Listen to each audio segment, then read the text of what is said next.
Well, good morning, everyone. And for those of you who have jet lag, thank you in particular for getting up early enough to join us this morning. And thank you also to the organizers of this event. It's a great pleasure to be with you and to participate in an event which I think is very timely. I'm sure we all feel that. A little bit of context as I begin my talk.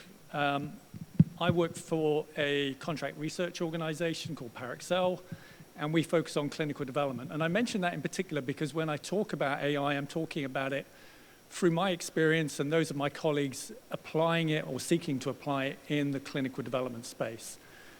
Context is obviously important, as we heard yesterday, so I thought that would be helpful just to set out right at the beginning. So, large language models. I don't think I need to say a great deal to this audience about them, but that's what I'm going to focus on today. They've been progressing at an incredibly rapid pace. They're incredibly complex entities, and the number of new large language models which has emerged has been astonishing. I think in the first half of 2023, we saw at least 3 commercial and 20 open source large language models. So huge amounts of interest, and organizations like mine and others in this sector have felt compelled to explore the utility of this technology, not least, I think, in clinical development, because the barriers to their use have sort of been washed away. Large language models have been a great act of democratization of AI, in my view, and whereas hitherto they were largely, I think, confined to use cases where either there were no other obvious effective means of achieving the task, or else the return on investment was seen as sufficiently great to warrant the investment that was necessary in order to take advantage of AI. I think what we're now seeing is AI start to creep into spaces, like creep is perhaps not the right word, to rapidly advance into spaces where the benefits are sort of incremental, but where they're commensurate with the cost of doing so. So we've seen a huge wave of interest and a huge, certainly in my organization, but others that I speak to like my own, huge interest in looking at how we might take advantage of this opportunity. I will say, and particularly with the nod to the regulatory agencies and what we're beginning to understand about their views on AI, still obviously yet to be fully articulated, I'm going to really focus on fixed function AI, fixed function applications, which is to say everything is fixed at the point of deployment. These are not continuing to learn in use. There is obviously much more that one could say about growth models, but I'm going to talk about fixed function applications. Now, having said that there's huge interest, of course, we are naturally cautious, conservative organizations, and rightly so. Drug development is a highly regulated endeavor with good reason. And so we're very keen to understand what the agencies are thinking and what they're saying. And of course, right now, there are as yet no published formal guidances on AI, but we are beginning to hear from the regulators about what they're thinking. And a careful read of the EMA draft reflection paper, for example, seems to suggest, and there are regulators in the room, so I need to sort of say this is my perception as I read the document, that they're keen to take, or they're encouraging us to take a risk-based approach. And my reading of this suggests it's really risk to the patient that is of most concern. So for example, they helpfully describe that an application of AI which potentially has direct impact on the management of patients in a clinical trial would be considered high risk. And I think that's a particularly helpful insight as we think about the applications that we might start to learn from and experiment with, because it is very much an experimental phase that we're at. And of course, if we're concerned about risk to the patient, we're also concerned about error in regulatory decision-making as a sort of macro example of that. But there are business areas which I think are obviously attractive, and those areas are, as I'm sure many of you are already starting to experiment yourself, in those related to productivity and efficiency, as well as those that support internal decision-making, usually informed by large volumes of data. Now, if we're going to use large language models, which is, as I've said, been what's really driven the wave of excitement, I think, in my own area. Now, of course, they're not inherently explainable. They are massively complex, and that leads us into immediate difficulty. Now, the EMA draft reflection paper encourages us to use simple models where simpler models are sufficient, and to think about transparency, to think about interpretability. But of course, there are many applications for which either that's not feasible or it's not attractive for various reasons. And one then starts to have to think about, well, what can one do about this? Because large language models do not lend themselves to explainability given their complexity. They are subject to known issues with bias, not least because of the unknown or uncertain provenance of the data on which many of the commercial large language models have been trained, and their inability to differentiate fact from non-fact. There are ongoing research methods, and I'm sure some of my fellow speakers this morning will speak more about some of these, which look at the effects of activating single neurons or groups of neurons, looking at features of the AI model.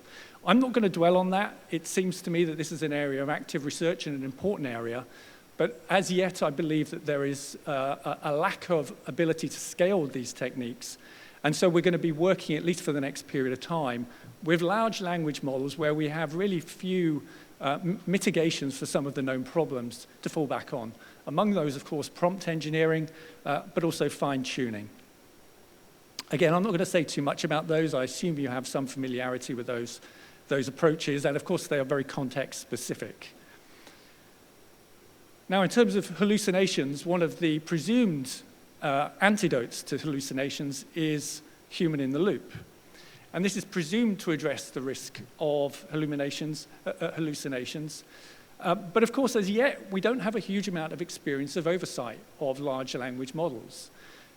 There is a kind of an intuitive sense that when humans oversee technologies, they're able to correct errors as they emerge. But I think, as I'll show you in an example in just a moment, the way that the human-AI interface operates is to some extent non-intuitive. And I think that's an important thing to recognize very early in our journey with these technologies.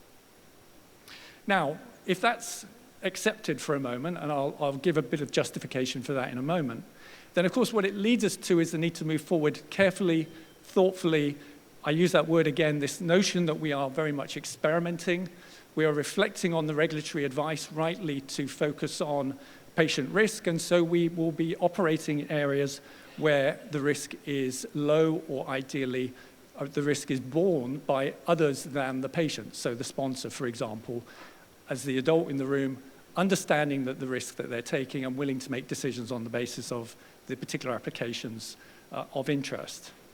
Training for the users is going to be critical, of course, and as I've said already, given the non-intuitive sense of how this AI technology operates, careful training is going to be particularly important, and perhaps extensive training. The idea that we can use this technology in contexts which are both repeatable, so that users gain experience through use, what to look for, what kind of errors occur repeatedly and regularly, and indeed to be advised and learn from the experiences through the development cycle will all be critical. And then the application of these technologies in contexts where we already have strong quality control procedures in place seems, again, a very natural and sensible approach to want to take. Again, we're early in our journey. We're looking for ways to control as much as possible the environment in which the applications are being utilized. And then finally, the idea that we should have predefined monitoring and risk management plans seems to me also a very sensible precautionary approach to want to adopt. Now, there was I think, quite interesting experiment, and I present it here really just to illustrate the non-intuitive sense that AI works on and the way that humans interact with it. I think there have been a number of other publications. You may be familiar with the literature in this space, but I thought this was quite a nice example to highlight a couple of features. So just to describe the experiment, it was a sort of modest size, 750 participants in the study, randomly allocated to 2 tasks. One of those tasks was creative in nature, and one of them was a business problem-solving challenge. Within each of these, the participants were further subdivided, again randomly, into one of 3 groups who were allocated to training, to no training, or indeed not to use the generative AI at all. Now, what was interesting, and perhaps a little less surprising given the way that we know large language models operate, was to see that on the creative task, those users who used the generative model did significantly better than the controls, about 40% better on average. What was perhaps less obvious in terms of thinking ahead to what we might see, but nonetheless I think interesting, was that the performance actually decreased the more that the participants started to edit and play with the output from the generative AI. Now this is interesting, I think, for those of us who are thinking about AI as a sort of an efficiency driver, as something that can improve the productivity of an organization in a particular application area.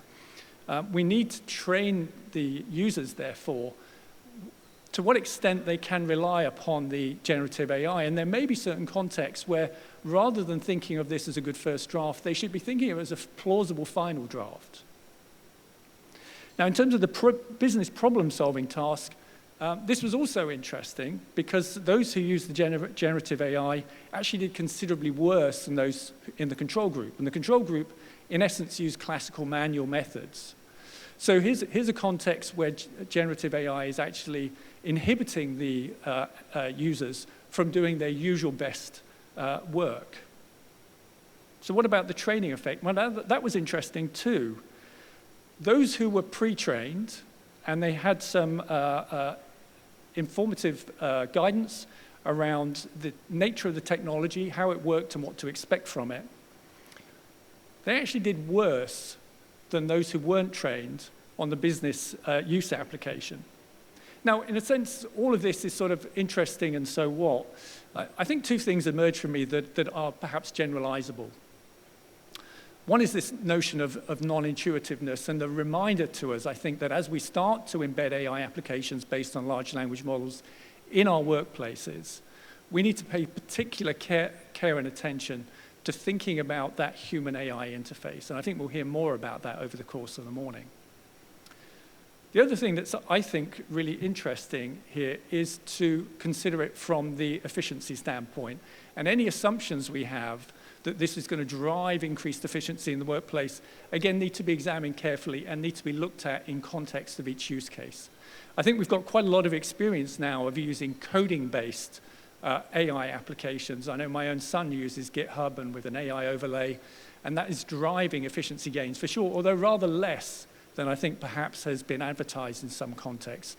15% seems to be what we're seeing in practice, much less than the 50% that's sometimes been claimed. But there are going to be other contexts, creative use cases, where allowing the users to significantly edit the outputs may actually cause a deterioration in efficiency. So I think some interesting and potentially generalizable points from this single study. Of course, it would be helpful to look at other studies and see if the same lessons can be drawn from those also. So I think in terms of conclusions at this stage, I've said already, but I think it's important to reiterate, we're at a phase where this technology is new, where we are learning and have much still to learn about it. There are certainly contexts where we believe it is reasonable to be using it in practice. Applications which are used to drive efficiency, applications which are used to generate content, but where there is significant quality control procedure already in place, perhaps where you have dual individuals, pairs of individuals who are tasked with doing the same task, where you can have one now replaced by a technology, or other contexts where you have direct oversight of the work that's been generated. These seem to be reasonable as long as we have invested in good training and we thought hard about how the model will be used in its context. I mentioned already that we've really been looking, particularly in my organization, at fixed function apps.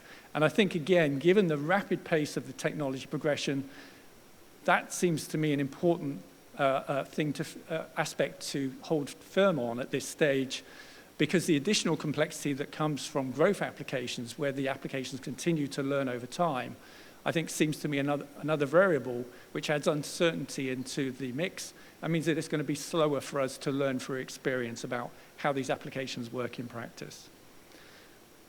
Prompt engineering, of course, will be key. Fine-tuning where appropriate on specialized data sets will also be important. We have some guidance out there, and I refer in particular to the NIST risk management framework as a particularly helpful guidance. just in terms of closing my piece then, I did want to highlight a few of the particular areas that my own organization has been looking at. And I know from conversations that I've been having with colleagues in other companies, they're looking at applications that are rather similar in nature to these. You can read what they are, but I think you'll find very quickly there's sort of some of the obvious areas where there's clearly potential opportunity and where there is significant interest in a number of organizations. But in terms of the context of this being an explainable AI, my sense at the moment is there is much that is not explainable. There is much that we need to learn through practice, and we will continue to have to treat this with considerable care and thoughtfulness as we use it in practice.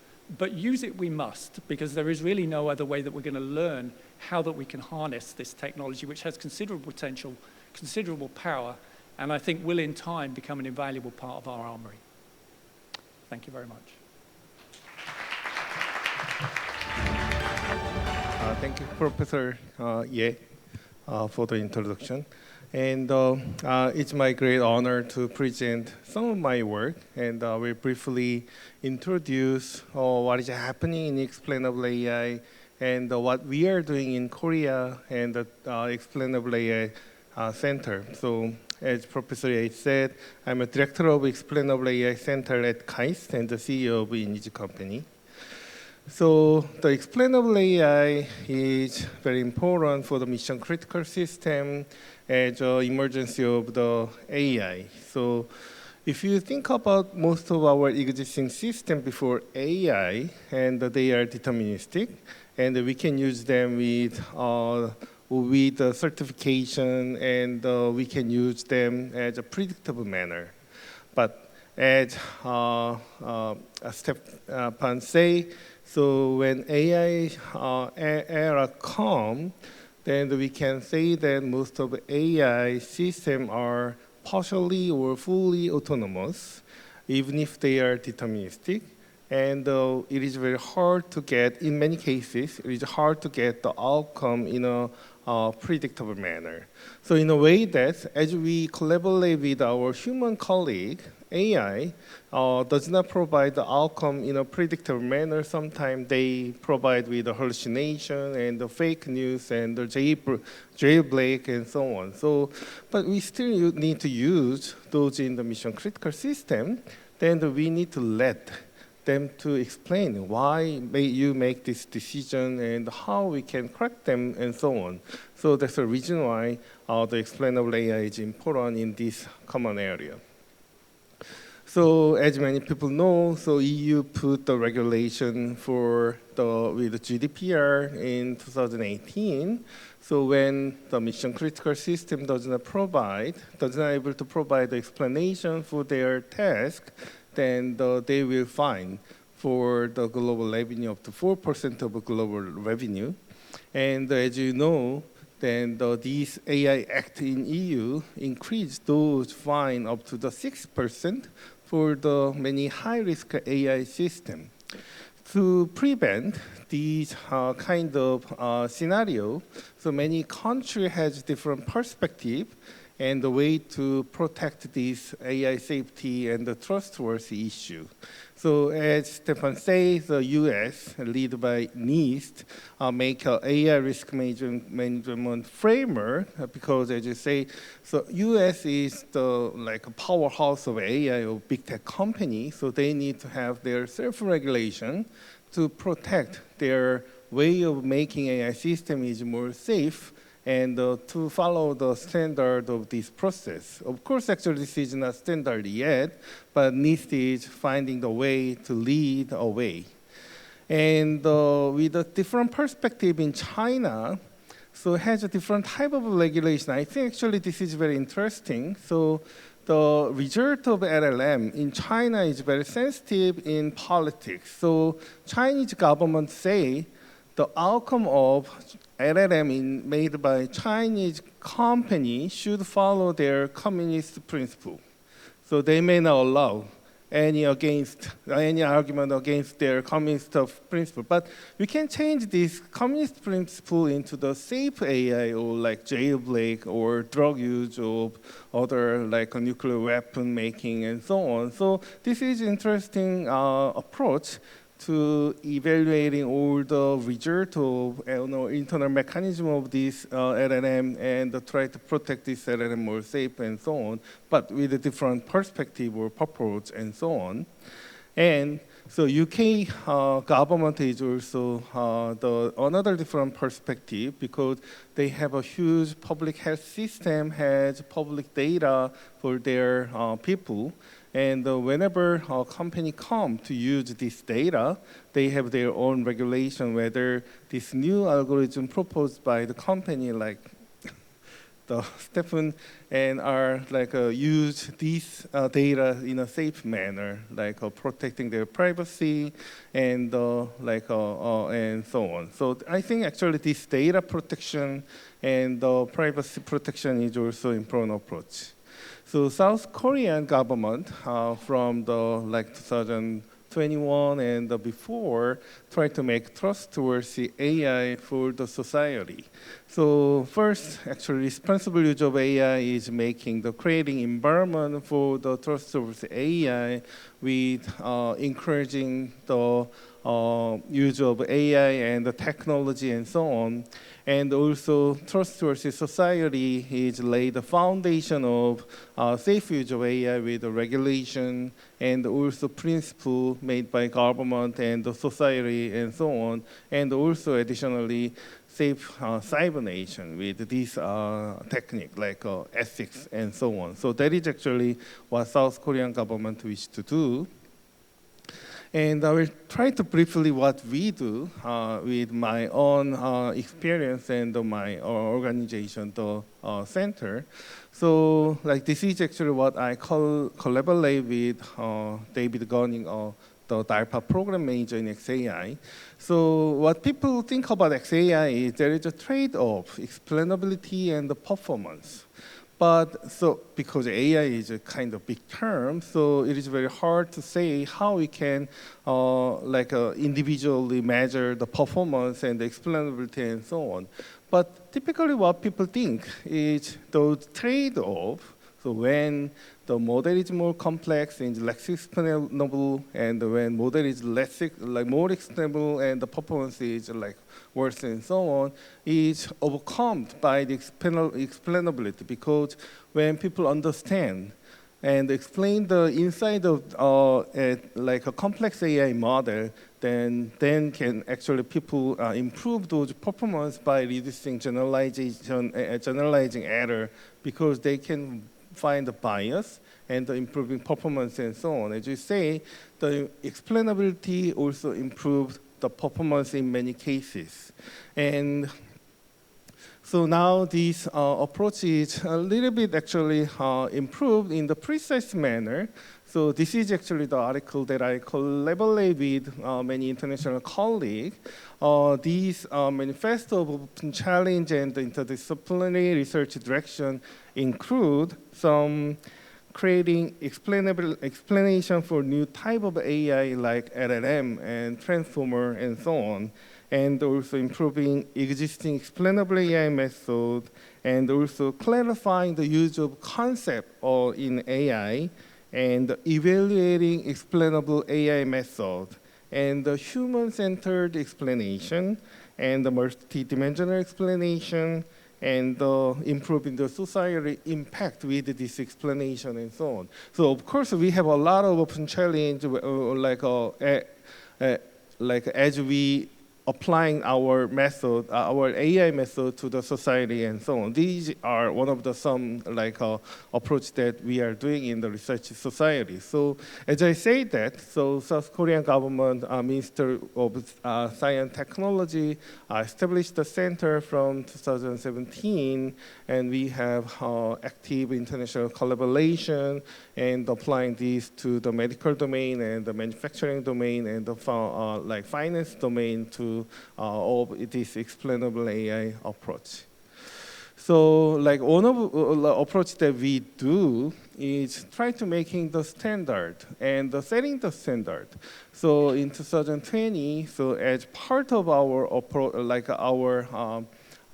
goal to make an international standard, we initiate the first international explainable AI standard, and this initiation and is accepted by the many international organizations. And the first standard is expected to come out this summer. I heard that actually there are a discussion during the a panel and the working group, but fortunately our first standard will come. My personal expectation is this is general standard, and the individual standard for medical domain and also the manufacturing domain and the autonomous car will come out soon as follow-up of this standard. So these are some of our achievements in the center, Explainable AI Center, because, like as I say, the South Korean and the government and the people are very interested in the application of many technology. We're concentrating on applying these to the manufacturing domain, healthcare domain, and the finance domain, and mobile data. Especially the finance domain is important for the credit rating. So when AI autonomously rating the credit of individual people and organization, and now we, South Korean government, make a new law from the next month, and so those laws require individual company provide the reason why a specific person or organization get this credit rating and so on. Of course, actually, mission critical system in manufacturing also very important application area, and healthcare too. So some of our technique that we devised recently is try to improve the explainable AI technique. So like specifically, many techniques are like Google TensorFlow Explainable AI Toolkit are known to be one of the best to explain the individual contribution of a pixel with respect to the image explanation. So why specific images are classified as a specific object like cat and dog, and we like our institute like KAIST and Insititue make a new algorithm which is improved by the Google algorithm. So we call that the DGA, which is presented in LLMs. And as I say that, so we have a huge effort to apply our method to the manufacturer domain, not only for the blast furnace, for all the other domain, but you can think about this as like autonomous car for the factory version. So these mission critical systems require accurate prediction of the situation, how these, like say, the blast furnace, the temperature of blast furnace will change over time, and our AI system predict the temperature and provide explanation why this is the case. And so fortunately, this explainable AI system could save a lot of energy and the money, up to $60 million per year per blast furnace, and this achievement is selected by World Economic Forum, the first lighthouse factory in Korea. So we recently tried to apply this method to the health medical domain, but it's not recently. We already studied about more than 2 years with Seoul National University Bundang Hospital. And our problem is to predict the AKI, acute kidney injury, and the explanation, the reason why this AKI is predicted.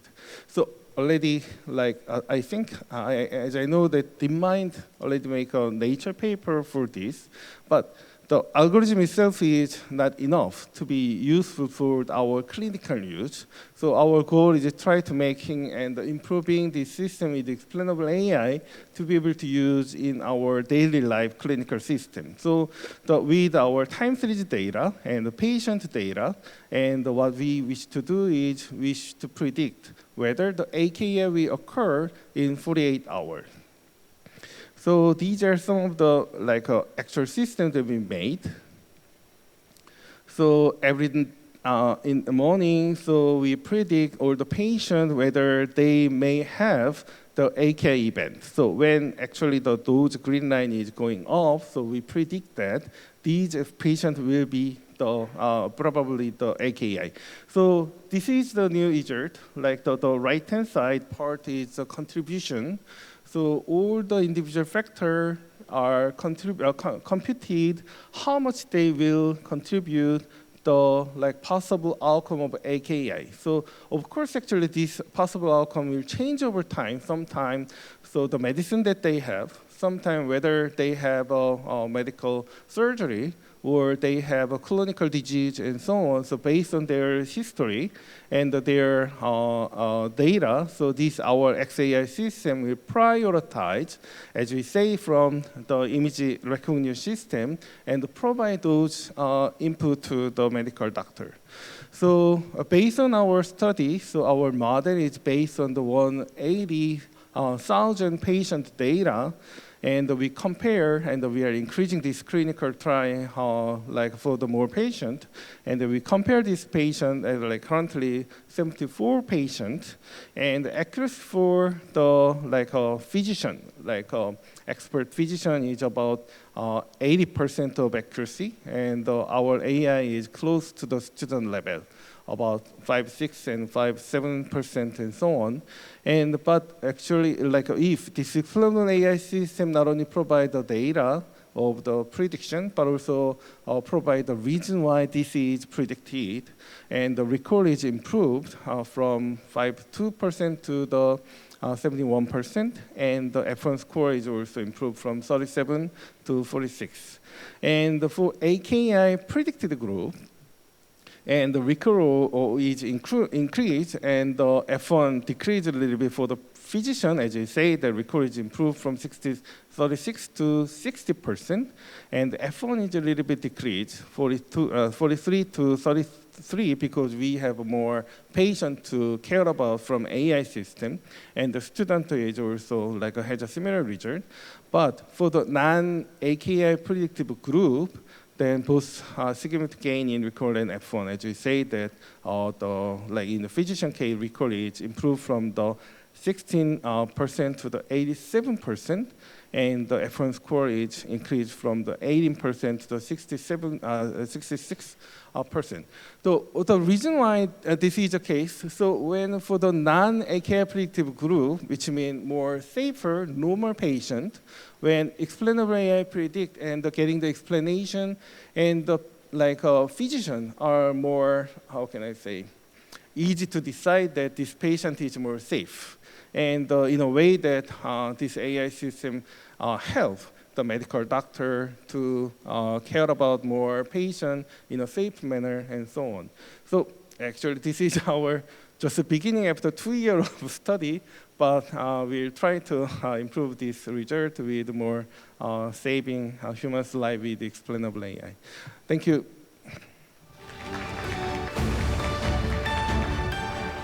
Thank you so much for inviting me. I am grateful to be speaking about something that many people have touched upon, and hopefully I will go a little bit further into.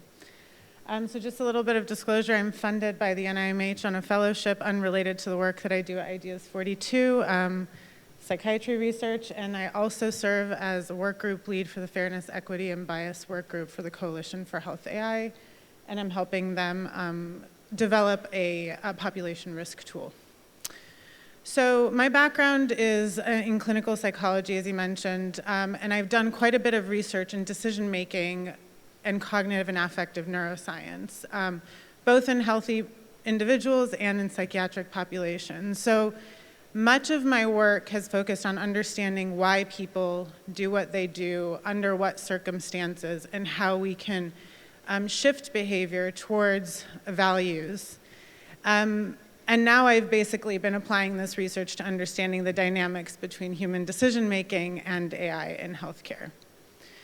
So I'll talk a little bit about what behavioral science is. I know many of you come from very different backgrounds than this.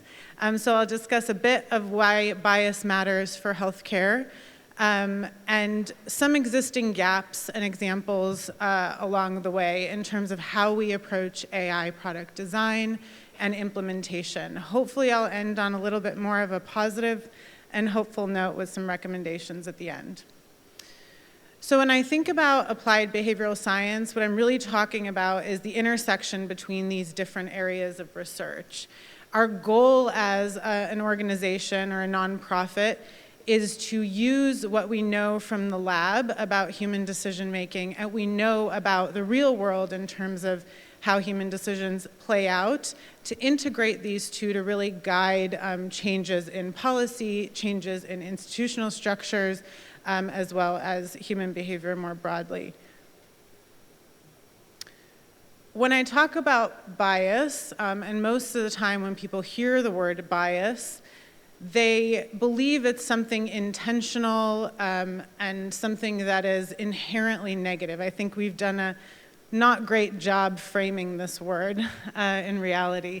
The truth is that bias really is just reflective of human tendencies that come about because of different sort of social, emotional, contextual factors, and that actually make a lot of sense. We are human beings after all. Even our computer systems have limits. Humans do too.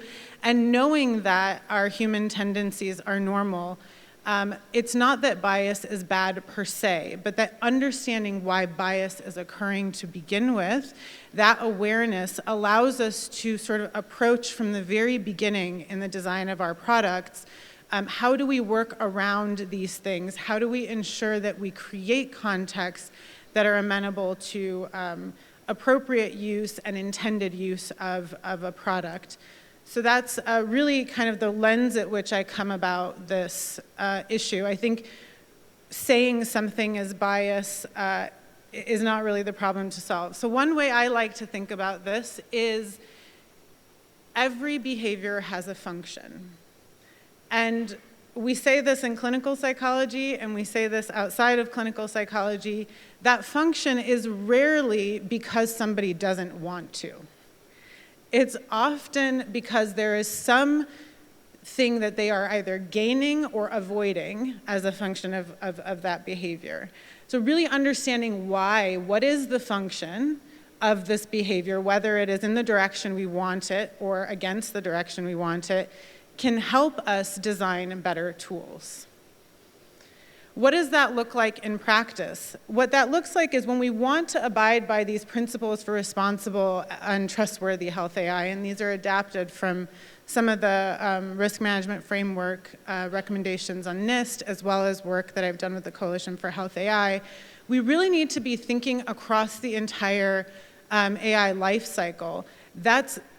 Bias can emerge all the way from the decisions that we make about what the problem is, who we are designing for, how we are planning our design, as well as what data to include, what pilot sites to approach, and all the way through to what are we using to deploy, how are we training individuals, what does our interface look like, and how are we monitoring things like end user behavior or compliance with intended use.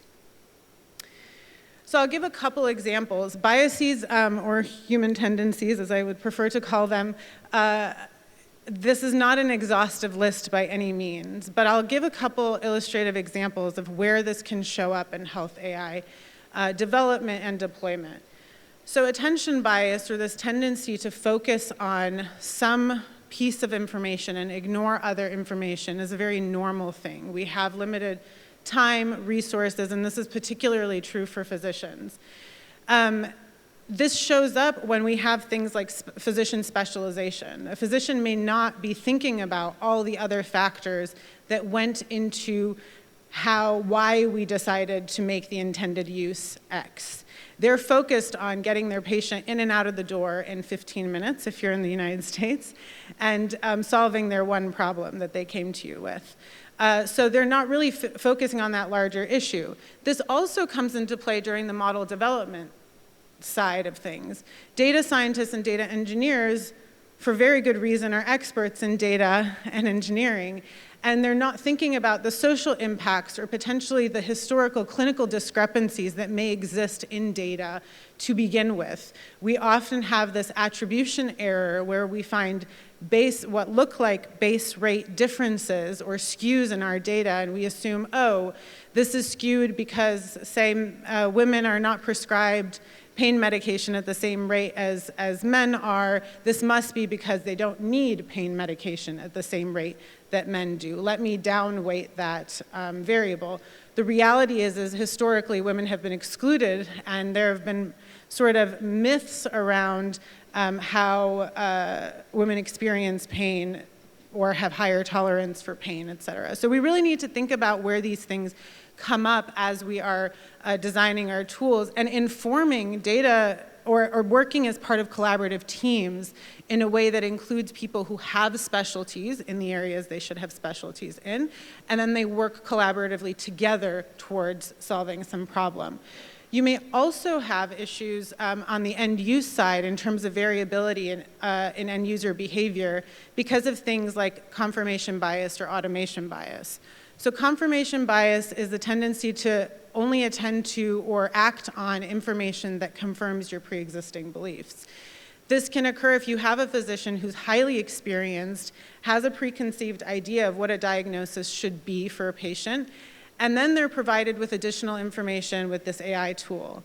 Now, if it's not clear to this physician that the appropriate use of this AI tool, actually using it or abiding by its recommendation will improve outcomes, then they may in fact ignore that information in favor of their preconceived belief or bias, thereby not using that tool as intended. You may also have somebody who is highly burdened because they're in a low access area with high patient flow. And in that case, you may have somebody that is susceptible to automation bias. So this is the tendency to default to the recommendations of the algorithm, even when appropriate use of an algorithm might require you to integrate your own information or data. This can also occur if you have somebody who's maybe less experienced and new to the medical field, may not have that confidence in their own beliefs and may default to the recommendation of the algorithm. Again, not behaving as intended if the intended use requires both to be integrated. There is, however, great potential for AI in healthcare. We've talked a lot about it, so I won't emphasize this point. But right now, we are approaching this field, I think, and this may be a controversial opinion, in a machine-centered way. We're focusing a lot on the questions around, does the model work? How does it work? Can we explain why it works? And that is really only capturing these middle two stages of the algorithmic life cycle. We need this information, this is true. However, this is what we're working with in the real world. So this is just an example of a workflow, clinical workflow for medicine reconciliation. There are many actors that fall into this workflow that we're not really thinking through when we're designing tools, beyond just the physician. There are many steps along this workflow that, if those happen correctly or incorrectly, may impact how interaction with that AI product or tool occurs. So this isn't even the most complicated of clinical workflows, but it is one example of what we're really working with. On top of that, you have things like 54% of AI products across the board in all fields are actually implemented, make it to implementation. This percentage is much lower in healthcare. We're talking 25 to 30%, partly because of these complicated issues, but also because we're dealing with the patient side as well, and taking patient perspectives into account as we design our tools is important. So according to Pew research surveys in the United States, 60% of Americans would feel uncomfortable if they knew that AI was being used in their healthcare decisions. That's a pretty large percentage. I'm sure this is not the case, maybe to that degree in other countries, but just to point out that when we think about things from a will it work perspective, the question needs to go beyond will it work in the lab on a computer in terms of accuracy and performance. So the Brookings Center on Social Development and Policy did the recent study that they published some findings from, and I'm just going to go through these examples real quick. So what they did was use agent-based models to simulate how quality and accuracy of a model interacted with other factors such as trust or differential performance of a model between different groups. And what they found, so I'll present 3 results that they reported. One is they found that in order for a model to actually have positive health outcomes, that's the green line, it needs to start out as being highly accurate. And this, or perceived to be highly accurate, that is also true. If a model is moderately or mildly accurate to begin with, actually your impact in terms of health outcomes is either nothing, no impact positively, which hopefully is our goal, or you actually may cause harm over time. And the reason this occurs is because if somebody comes in and perceives, sort of has lower expectations to begin with and higher rates of disappointment in that, they will not only experience that for themselves, they will convey that information across social networks. So we are dealing with a much broader and faster spread of information around whether something is usable or helpful or effective for an individual. So really we need to start with a very high bar, especially if our goal is to have positive health impacts and not just keep the status quo. The other thing they found was that if a model performs, on average, accurately, but differentially between 2 hypothetical subgroups, what you end up with is greater disparities over time. Why? Because one subgroup will receive higher quality care, and their trust in that model and in that AI human-physician interaction will increase, whereas the other group will experience lower quality care, and their trust in that model decreases over time, thereby increasing sort of the spread between those 2 groups. This is a pretty big deal.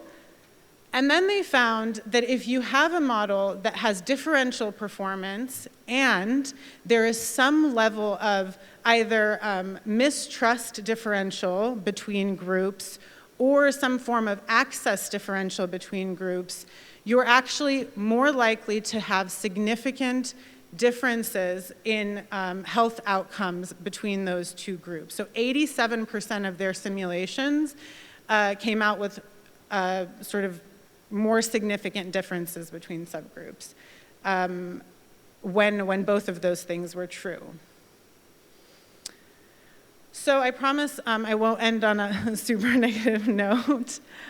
This is some of the other areas that we've been working on in terms of where behavioral science matters. So how we choose to document and be transparent about the intended use, performance, and risks of a model is really important and something that I think we need to do better at standardizing and finding standardized ways to do it. Some principles that broadly I like to think of when we design things like this is information needs to be simple, it needs to be salient, it needs to be timely, and it needs to be actionable. If the information you are providing somebody, especially in a clinical workspace or to patient populations, if they don't know what to do with that information, they will filter it out over time. It is unnecessary. So all of those 4 principles, if you apply them to design, can make things much more usable and much more effective.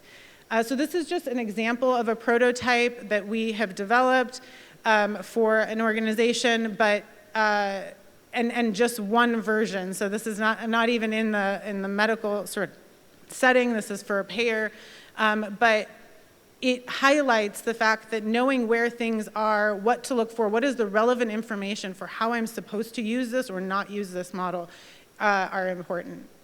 So my proposal is to take more of a behavioral and human-centered approach to AI design. I think doing that and doing that early is really important. We need to ask questions of who are we designing this for, who will be using it, who will be impacted by it, and not just primarily, and I'm not just talking provider and patient, but all the other actors in between in that clinical workflow. Your radiology technicians, how will their actions impact how something works or doesn't work? your nurses and other support staff. So really we need to start developing better methods and standards around usability, around implementability. How do we effectively monitor these tools? And I know many of you have talked about real-world data and real-world information. I think at the end of the day, the real world is beyond just using human data. It is taking a model, putting it in a clinical workflow, and seeing, does it have the intended outcome that you wanted it to have? You designed this to solve a problem. Is that problem actually solved? And I think we've talked about strategies for how to maximize data by maybe enhancing data, running simulations, using computational sort of tools to do that. We don't necessarily need to deploy to 30, 40 sites, but having a sampling in a bunch of different sites and being able to simulate how that behavior will play out is going to be really important. And I think that's the real world that we need to be thinking through. So really focusing throughout this life cycle from the beginning to the end and keeping in mind where these issues might pop up. So here are my recommendations as we move forward. Ask the right questions and include the right people as early as possible in your design process. Use behavioral science informed methods, qualitative and quantitative data like user journeys, patient journeys, to understand really what will this look like in the real world and what will this look like under different contexts. Don't limit your models and your designs to data that you have available. Understand for human biases and tendencies. Remember that simple, salient, timely, and actionable sort of principles there.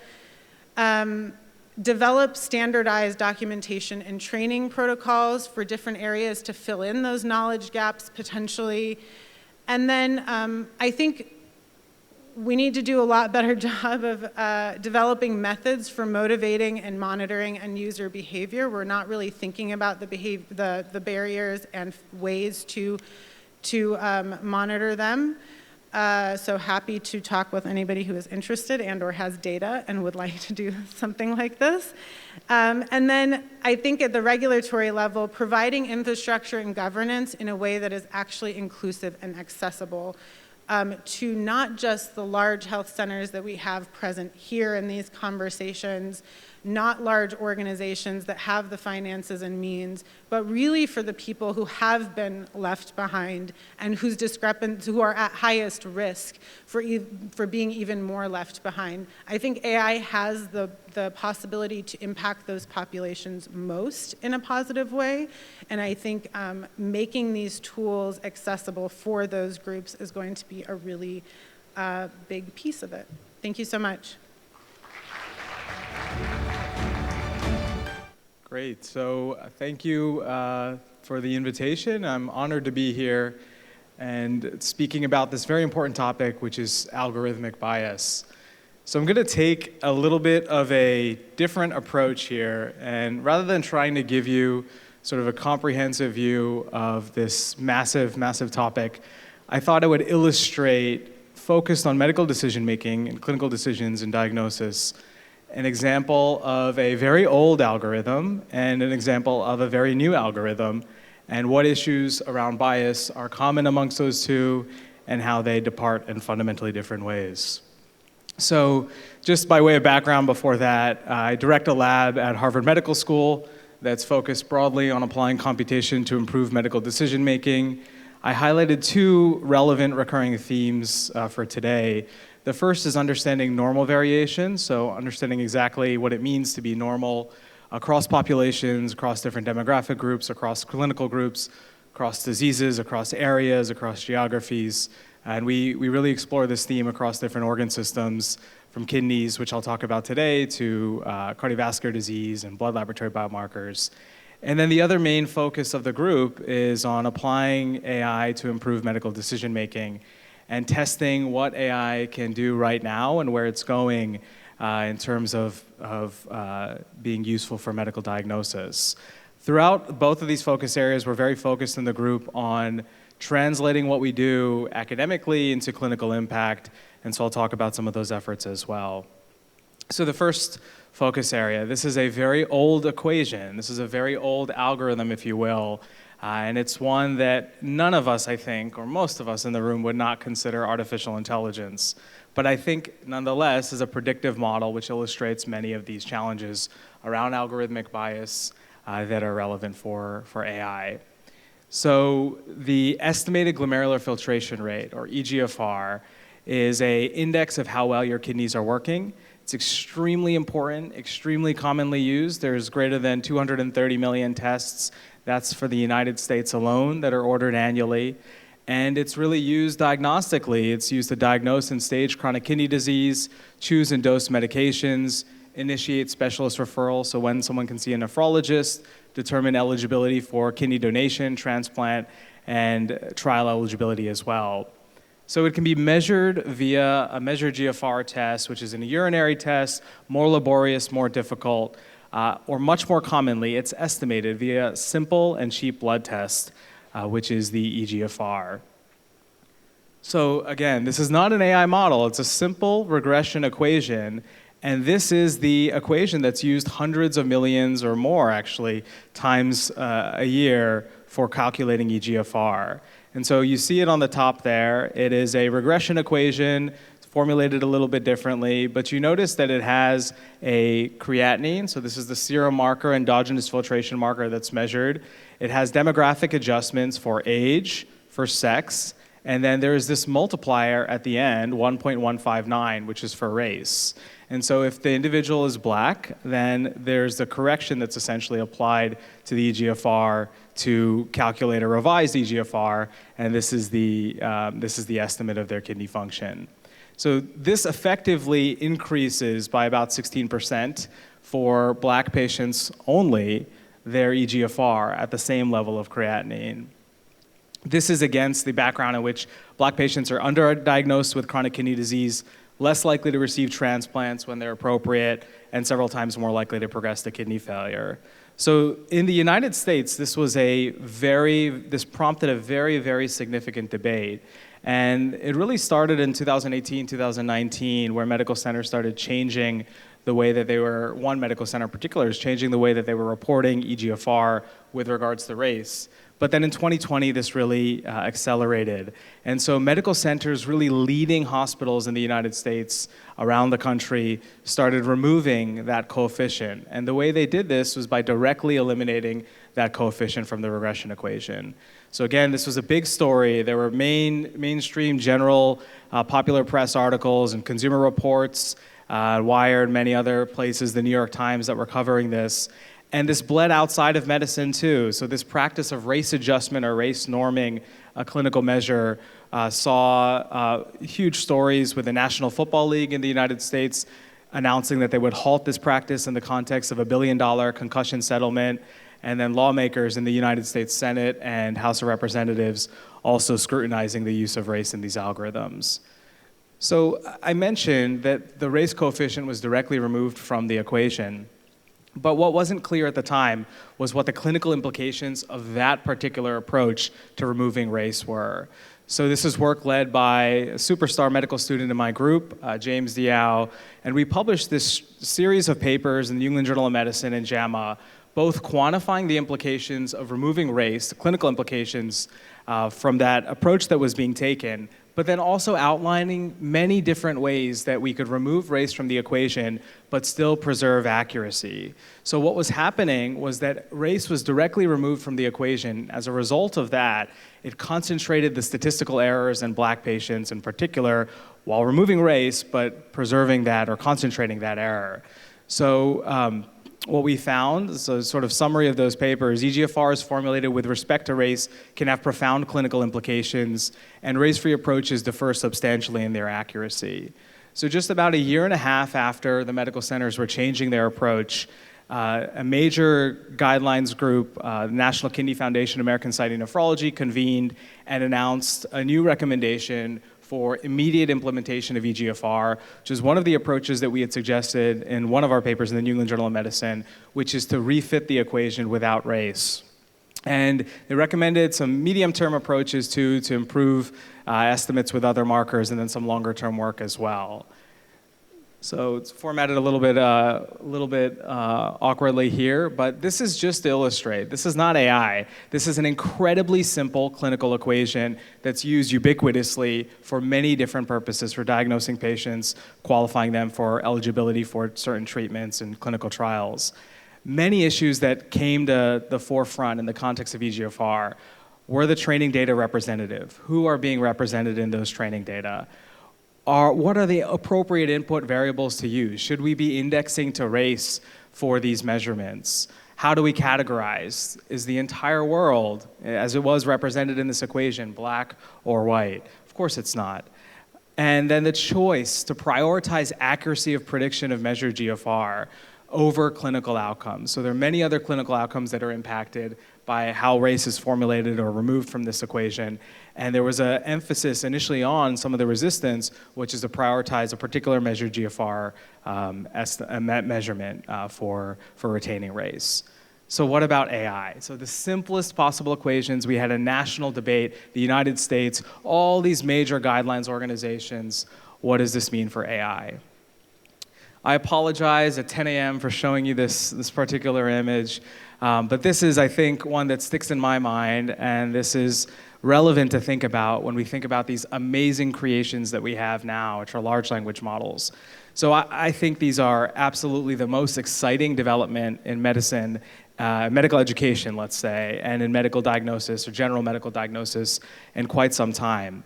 But there's also a monster that's underneath. And so this monster is called the Shoggoth. And where I'm coming from in Boston, Massachusetts, there's a famous author, H.P. Lovecraft, who's described this creature. And this has become a bit of a meme or a bit of a common used example to illustrate that there's this beast underneath these language models, which we then fine-tune through this process of supervised fine-tuning, where humans provide examples for the model to illustrate proper good behavior.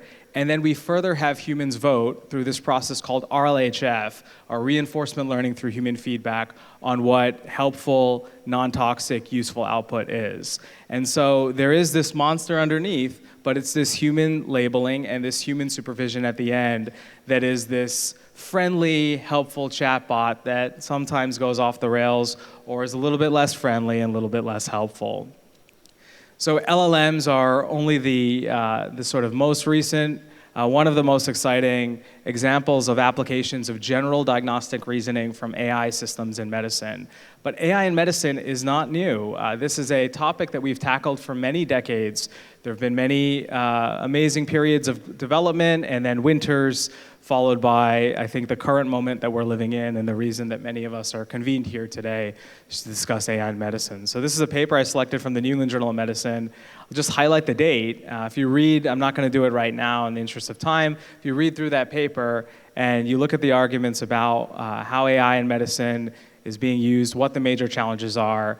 This sounds like it could have been written today, but this was from several decades ago in 1987. This topic has attracted so much attention and it's considered so important now that we have an entire journal from the New England Journal of Medicine, one of the first journals that NEJM has started that I helped found, which is NEJM AI, a new journal focused on artificial intelligence applications in medicine. We're very, very focused in the journal on assessing the clinical relevance and rigorous clinical evaluation of new AI technologies. So I thought I'd show a quick example and then think about some of those lessons around algorithmic bias from simple equations like EGFR now in our large language model era. So this might be familiar to some folks in the audience. When I was in graduate school, and even now, I really like to read these cases.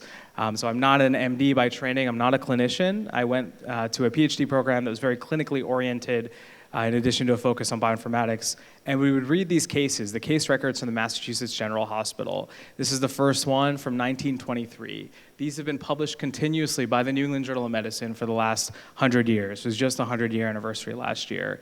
If you go to the website today, there are 7,000 of these cases. You can read them. They are complex, they are challenging, they are difficult for many physicians. And they follow this pattern. So this pattern is first a presentation of case. This is a text blob here, which is a man who's 49 years old, who has recurrent hypoglycemia, presents to the emergency room, and is then treated for her symptoms. So it starts with this presentation of case, some initial labs and initial results. And then this is the best part. There is an expert in all of these cases who's brought in to provide you with a differential diagnosis and summarize what the salient features are from that case, what tests would be ordered. So in this particular case, 49-year-old man with hypoglycemia, we have an expert, Dr. Baumann, who breaks down this case wonderfully, right? Recurrent symptomatic hypoglycemia, gained weight recently, eating 5 meals a day. He had intermittent morning dizziness that resolved with food. Medical history is relevant for Bell's palsy, history of diabetes. Net lab testing revealed a normal glycolated hemoglobin level and a low glucose level. So great summary of that massive blob of text, followed by a full reasoning over what is now in the differential diagnosis, what's most likely to underlie this patient's symptoms. And so Dr. Baumann says, in constructing a differential diagnosis for the cause of hypoglycemia, there are 3 broad categories to consider: ingestion of drugs or toxins, systemic illness, and endogenous insulin production.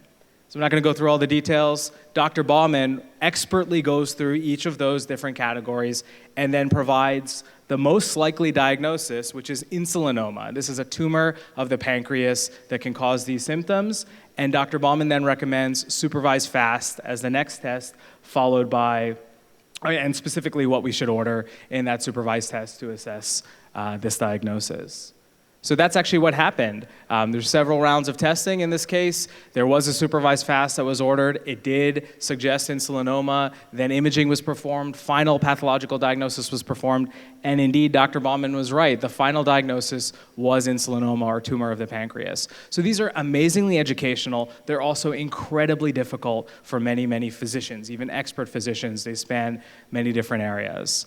So I wish we had more time. I would show you the live version of this. What is startling is that you can take a relatively simple prompt. So you first pump Dr. GPT up a little bit, tell it that it is Dr. GPT, that it's participating in this educational case, and that it should provide you, so that it doesn't go and provide you with a long output of irrelevant stuff, provide us with the most likely diagnosis and then a robust differential diagnosis. So if you do that, you will indeed get insulinoma as the top diagnosis, literally using only the presentation of case text, followed by a differential diagnosis. And what is particularly amazing is that we can interact with these models. So I could, I'm really taking away this demo, but I could ask it, what is the test that I should then order if given this suspected differential diagnosis and insulinoma, and it would suggest a supervised fast test and additional imaging.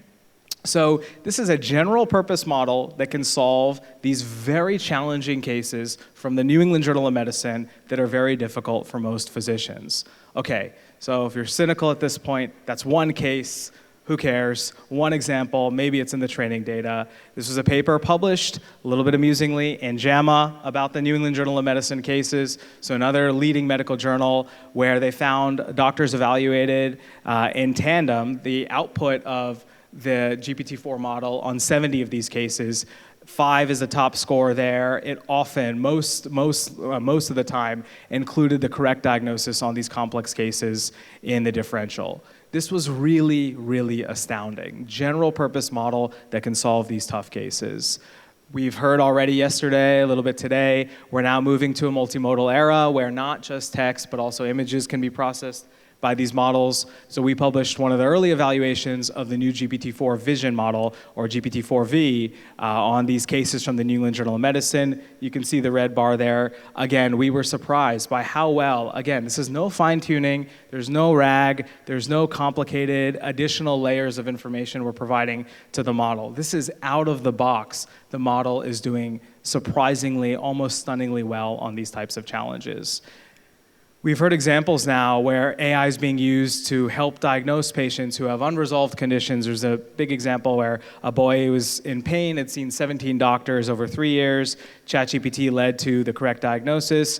We even have now examples where AI responses are considered more empathetic. There's another paper in JAMA Internal Medicine a little while ago. And I think if you ask me in 2022, let's say, so maybe not in 2023 because I saw all of this happening, but in 2022, if you ask me whether there would be a general purpose language model that can solve complex cases from the New England Journal of Medicine, help diagnose patients, and be considered by experts as more empathetic and by patients as more empathetic, I would have said this is complete science fiction. We're not going to be here in 2024. So this is incredible progress. But both AI and our evaluations, I think, are very limited. We just heard a great talk about some of the ways that we can approach this with careful attention to behavioral science and psychology, and I think that's spot on. So, we've heard about many of these issues. There are hallucinations and confabulations in these models, so they can both be maybe the smartest entity that you interact with at times, and then also the least smart and the least helpful. This question that we considered with EGFR, just as relevant today. We can't answer this for the leading model, GPT-4 today. What data are the model trained on? Are they representative? The company, OpenAI, who's developed this amazing model, has not released that information. We don't know. How will humans and AI work together? I think, again, we just heard a great deal about that. Does AI potentially lead to automation bias, alert fatigue? How is the performance changing over time? All of the papers that I showed you were static snapshots. The model is changing. It's changing through reinforcement learning. It's changing by updates to the base model. How is the performance changing? And where can bias and human values enter into current AI models? So the creation of these models starts with something that seems relatively simple, which is the task of next word prediction. We take this massive amount of text, often internet scale text, cram it into a transformer-based model, and do something that seems relatively simple, which is predict the next word. The model that comes out of that is very powerful, very creative, but that Shoggoth, that monster that I showed you a few slides ago, it's these next phases of supervised fine-tuning, reinforcement learning from human feedback, where a lot of the values and the performance and the usefulness of the model comes from. So this transmutes the question of what values are in these models to whose values are in these models. This is the model behavior, the model performance is very much shaped by these last phases. It's actually not particularly useful even before SFT and reinforcement learning through human feedback. So there's a very recent example. So OpenAI, there's plenty of examples if you look up for GPT. This one has been all over the news for the past week. And there was a front page story on New York Times and some of the other general press, which is Google, with the Gemini model, has recently, as of a couple days ago, decided to halt the ability of the model to produce images because of the backlash associated with the lack of historical representativeness and the values that were being encoded into the creation of that model. So factual questions were asked, and the model would produce examples that many people started pillaring and criticizing because they're not representative or they're not reflective of what we know from the sort of the historical record itself. Okay, so just to conclude, I think we have many of the same challenges now with AI models, training data representation, how the model is developed, and the choices and task formulation. But I think we have these amazing, grand new challenges now with AI models. So all of those same challenges above, plus the encoding of values when fine-tuning. So when we're supervised fine-tuning, when we're reinforcing the model with human feedback, whose values are we encoding? How are we training? How are we refining the model's performance? And then something that others have touched on, which I didn't really have time to go into, but these models are incredibly dynamic. So the evaluations don't really mean all that much because they can be trained, they can be tested, they can be refined. So you can tell the model how to behave, how to act. This is one of the best features of it, and its performance can completely change. So these are highly, highly dynamic models as well. I'll stop there. Thank you. Thank you. It's a real privilege to be here, and thank you for the warm welcome. So we've had a fantastic series of talks. What I'm just going to highlight is a few tools that can help us as we think about transparency.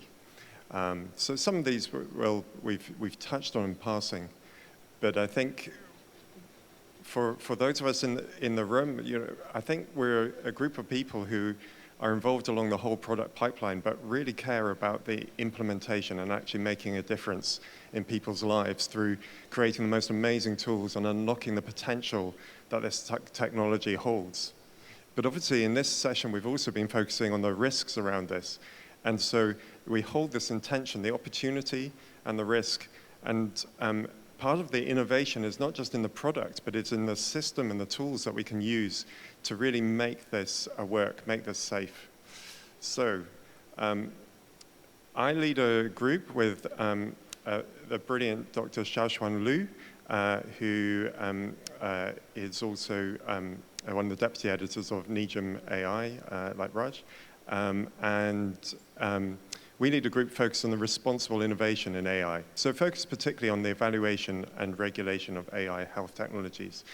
This some core members of the group, and we look at sort of traditional narrow AI, but also large language models, and particular interests in bias, and looking across safety, equity, and sustainability. So in this talk, I'm going to look at tools for transparency in 3 sections. First of all, related to the data, then related to device development, and then finally, the kind of final device. And so these are some of the tools we'll be highlighting as we go through. So when we look around transparency, and particularly addressing risk of bias, we need to look end to end. And I think in this room, we're used to talking about the total product life cycle, but I would really highlight, even before we begin, around problem selection. And actually, how do we know which are the kind of priority unmet needs? And certainly, and I think we see, those of us in the health sector, see an awful lot of work that is product-led or technology-led, with people really excited about what they can do, and so therefore trying to reach for a problem to solve with it. Whereas I think we do need to sort of try and bring the communities together more and have a bit more of a needs-based approach. But actually, in this talk, I'm going to be focusing on the sort of latter stages of that, so sort of from data onwards. Now, I absolutely love the GMLP principles that came out a couple of years ago now from the FDA, Health Canada, and the UK's MHRA. I think those 10 principles are really useful grounding as we look at how we develop a responsible product pipeline for medical devices enabled by AI. And one of the things there is transparency is the heart of this, with one of the GMLP principles called out.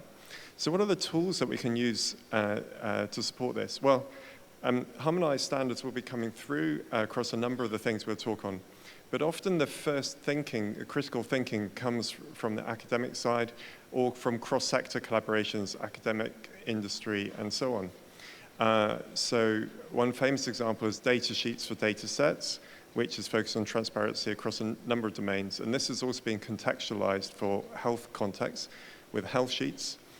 And these include a number of categories, starting from the motivation of the data set, composition, collection process, pre-processing, cleaning and labeling, the uses of it, distribution and maintenance.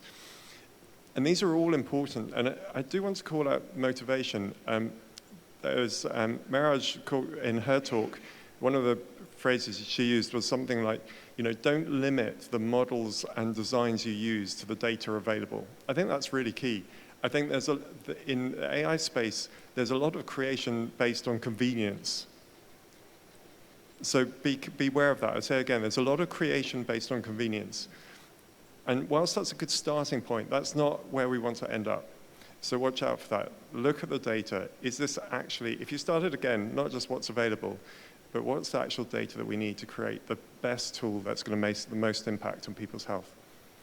I'd also caution against using convenient data sets that are old and are aging, because they may not represent where we are now, the technology we use now, the population demographics we use now, the population health itself. Again, I'm not going to cover all the brilliant stuff that Raj covered in his talk, but I think we recognize in this hall the evidence of patient harm caused by Western AI bias. And one of the concepts that we often use when we're talking to politicians and policymakers is this idea of health data poverty and the question of whether you are on the map. So I put it to you that when you are sort of navigating around your home city, it's easy and convenient because you have a map on your smartphone. But what would happen if actually a number of areas were just sort of no-go zones? They were blanked out on your map. Well, you start rerouting around that. or if you try to go into that area, you get lost. And the ability for people who are not on the map to navigate and to utilize the new technologies that are coming through is going to be severely limited. They're either going to have to make do with the maps that everybody else use and kind of go out of area, or they're just going to get neglected. And we've led a couple of studies looking at leading applications of AI, so retinal diagnostics, skin cancer triage and diagnostics, and others have done similar work looking at radiology, looking at where the data is gathered from and who is in those data sets to inform those AI technologies. And we find that massive parts of the world are not on the map, but also, even in high-income settings, that actually number of population groups are simply not represented. Or often, we don't know. What we know is that is some sort of high-level data, but we actually don't know who is in and who is out. And I mean, this is just an illustration from a recent Nature Medicine paper from our group, just looking at kind of what happens. So on the right, you see a kind of the rich diversity of the population we live in, suitably represented within a data set. But on the left, we see a host of different reasons why people may not be excluded. They may not actually relate with those health services at all, or may not be seen. Or when they do interact, they may just be sort of averaged out or selected out, depending on the sort of categories that we allow for them. You know, are you only male or female? Is there nothing else? Are you limited to 5 racial and ethnic categories? Or are you something else? Are you, for whatever characteristic, are you in the other box? What happens then? So one of the initiatives led by Xiao Lu from our group, but really representing a wonderful international community, is called Standing Together, which was around developing standards for data diversity, inclusivity, and generalizability. And I'll go through this quite quickly, but really this recognized, again, work coming from innovators and regulators, the need to be better equipped to describe what best practice looked like in creating data sets for training and testing AI algorithms.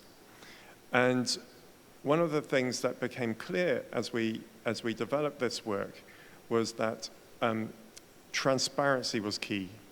So we completed this just in the last 6 months or so, but the standards don't end up saying, oh, you have to create the perfect data set which has 23.5% of this particular characteristic and et cetera.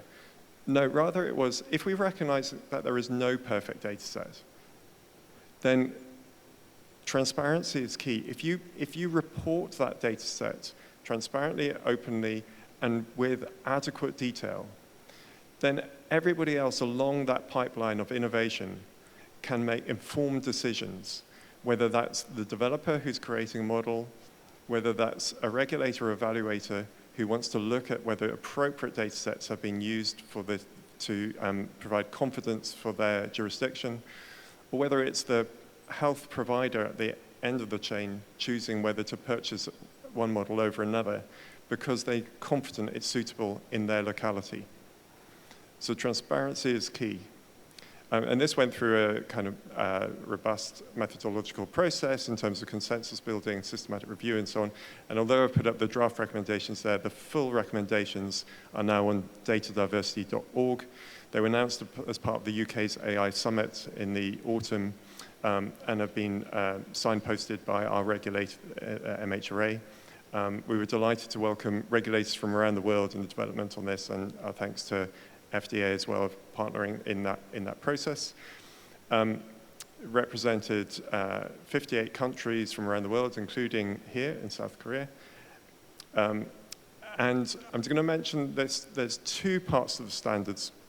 And obviously, these are just the headings. But first is around dataset documentation.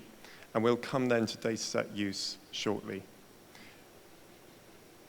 So that was transparency in the data sets. What about transparency in development?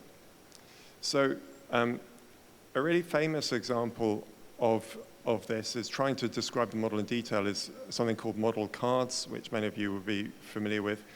And again, this is a series of categories looking at the kind of elements of the model. It tells you a bit about how it's developed. It tells you a lot about how it performs and how you'd expect it to perform, and including ethical considerations. So the example shown here on the right is actually a sort of, not a specific health tool, but it's a tool looking at how this particular AI model performs in smile detection.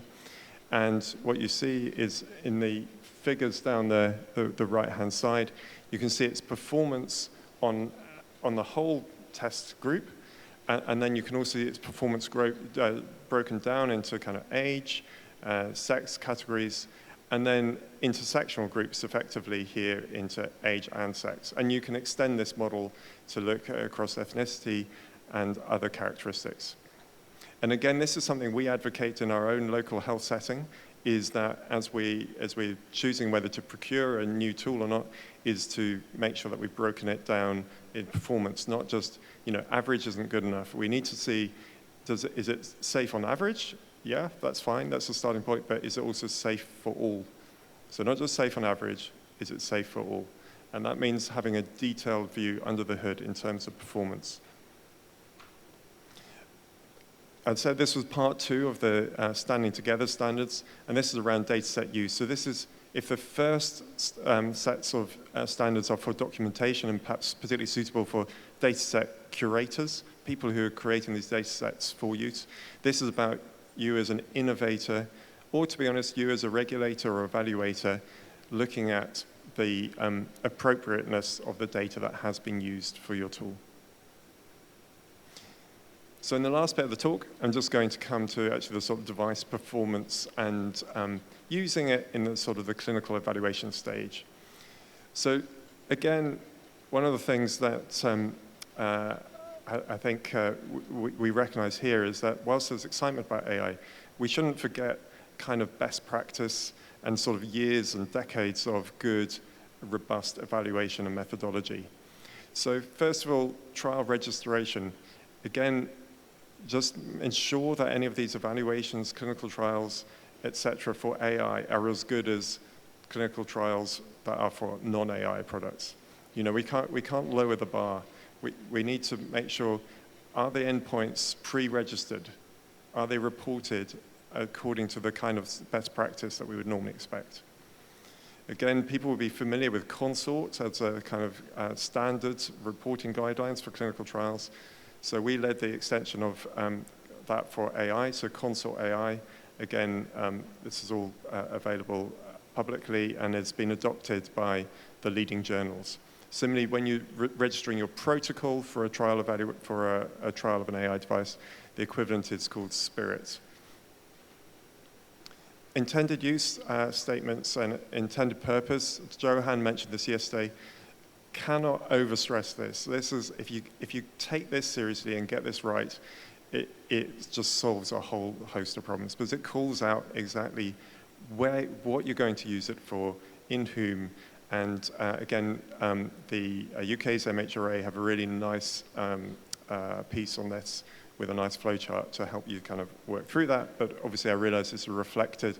Each regulator will have their own variation of this, and international standards bodies. But this is a really, really nice, accessible tool. So perhaps the last tool I'll particularly call out is something we developed called the Medical Algorithmic Audit. It's based on familiar principles for algorithmic auditing in other sectors. And actually, since we published this, we've seen a few similar tools coming out, which is great. There's not just one way to do this. But the basic principle is again, trying to create an end-to-end tool that helps you sort of really examine in detail and forensically where the risks are and what the performance is across a range of aspects. And one of the things I wanted to highlight is that with AI, a lot of the performance data we're seeing comes just from in silico evaluation. That sort of tells you what the box itself in isolation does under sort of laboratory conditions. What it doesn't tell you is all the sort of human factor elements that Merage touched on in the previous talk. And it also doesn't tell you some of the actual patient harms that we may see that only arise once it's kind of being deployed as business as usual. So again, as we've been sort of informing the UK's NHS as to how to responsibly deploy AI technologies, we've been trying to emphasize the role of these different evidence gathering stages as we go along. So we've been applying this standard medical algorithmic audit across the whole evaluation cycle. This is kind of some of the elements it looks at. And again, the full information is at the paper. But what I would just highlight is the issue around exploratory error analysis and subgroup testing. So again, this is where we're trying to understand not just, oh, it seems to be working well most of the time, but actually, who is it failing in? Why is it failing in those people? And is there a systematic element to that? And obviously, I mean, this strays into the territory of bias, but it's really fundamental. Even if it doesn't align to a particular protected characteristic, we actually just want to know why is it failing in these contexts? And recognizing that, again, another speaker touched on this, these are non-human type errors generally. So they may not be obvious, but that also does allow us to potentially use the best of AI and the best of human to really improve the quality. And as we come to finish, I'll just point out that one of the reasons for doing this is kind of the manufacturer's performance claims. At the point you take it out of the box and deploy it in your local setting, you're going to have a drop in that performance. And by the time you're looking at subgroups, there will be some who are significantly below that. But there will also be unmonitored groups who may not have featured at all in those training and test data sets, but who may be present in your local setting, and that you really want to make sure that you're delivering high quality care to. So to finish, we've been focusing on responsible innovation in AI for health. The work of our group, and I think you've heard from all speakers this morning, are that we're trying to make sure these technologies are safe, effective, equitable, and sustainable. And that only comes from us all working together. Thanks so much. Okay. Thank you very much for the kind introduction. Good afternoon, everyone. It's a real privilege to speak at this meeting. First, I have nothing to disclose, so please enjoy my talk. In my talk, I'm going to talk about the transparency issue from the user's perspective. I will highlight 3 specific areas. Number 1, transparency in model performance and data. Number 2, transparency in trustworthiness or credibility of AI results. Number 3, transparency in responsible human supervision in the use of AI.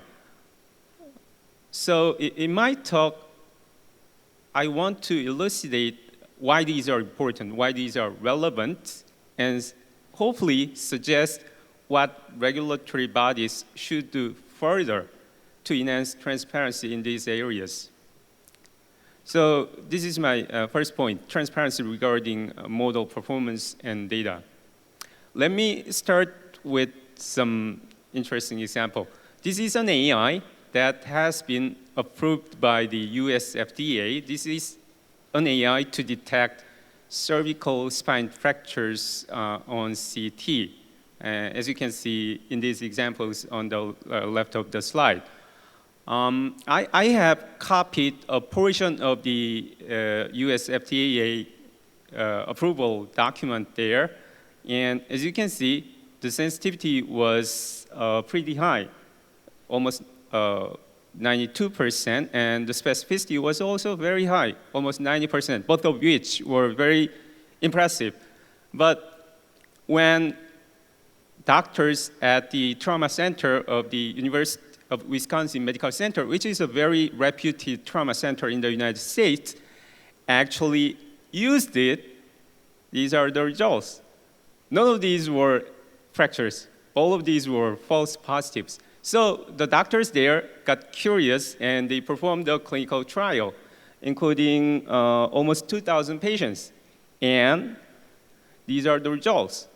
The sensitivity was only a little higher than 50%. And as a result, almost in 2/3 of the cases, the AI results were false with the PPV of only 38%. Here's another example. This is an AI that acquired an approval from the Korean FDA, and it also got CE mark. This is an AI that detects abnormalities on chest X-ray, for example, lung nodules. After the approval, 2 reputed Korean institutions performed the study, performed the test, external test, in annual health screening setting. One on the left is from Seoul National University, and it was a fairly large study, including almost 10,000 patients, and the results were very positive. So it improved the detection of lung nodules. However, interestingly enough, this study from Korean University, it was a fairly large study, even though it was smaller than one on the left. It included more than 3,000 patients, and well, the results was just the opposite. The AIRIS area was only 0.648, and the sensitivity was 35.3%. This is similar to the results that you saw on the previous slide.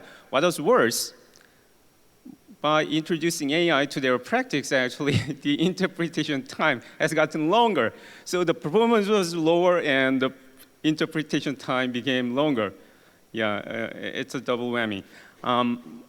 Well, with these 2 examples, I know there are quite a few people in the audience from the regulatory agencies and from the industry.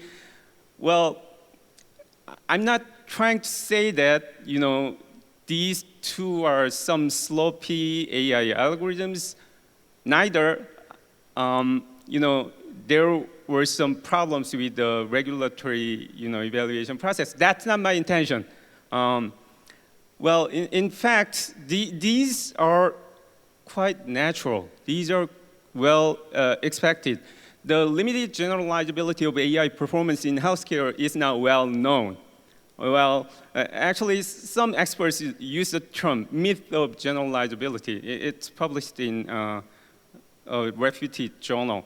The thing is, current AI, deep learning-based AI, is data-dependent. Therefore, should there be any heterogeneity in the data, then results would be heterogeneous. And medical data is notorious for its substantial heterogeneity. So, well, because of these examples, the importance of external validation is highlighted. But the point is, even though an AI algorithm performs well, for example, in 9 consecutive centers, it may fail in the next center. On the other hand, even though an AI performs very, very fully in 9 consecutive centers, it may work well in the next center. So the point of regulatory approval, such as US FDA or Korean MFDS, of an AI as a medical device does not necessarily mean it's ready for use in everyone's clinical practice. Then the users would be wondered, how do I know if certain approved AI would work well in my practice or not? They first know this fact transparently, so we need to get this message transparently to the users. And the next thing we need to do, letting them know whether an AI approved by a regulatory agency would work well in their practice or not. Then how can we do that? Well, some people, again, highlight the importance of multi-site external evaluation for regulatory approval. Well, the more the better. I agree with that. But I don't think it's a practical solution. I think it's sort of in reaction to lack of attention to external validation in the past.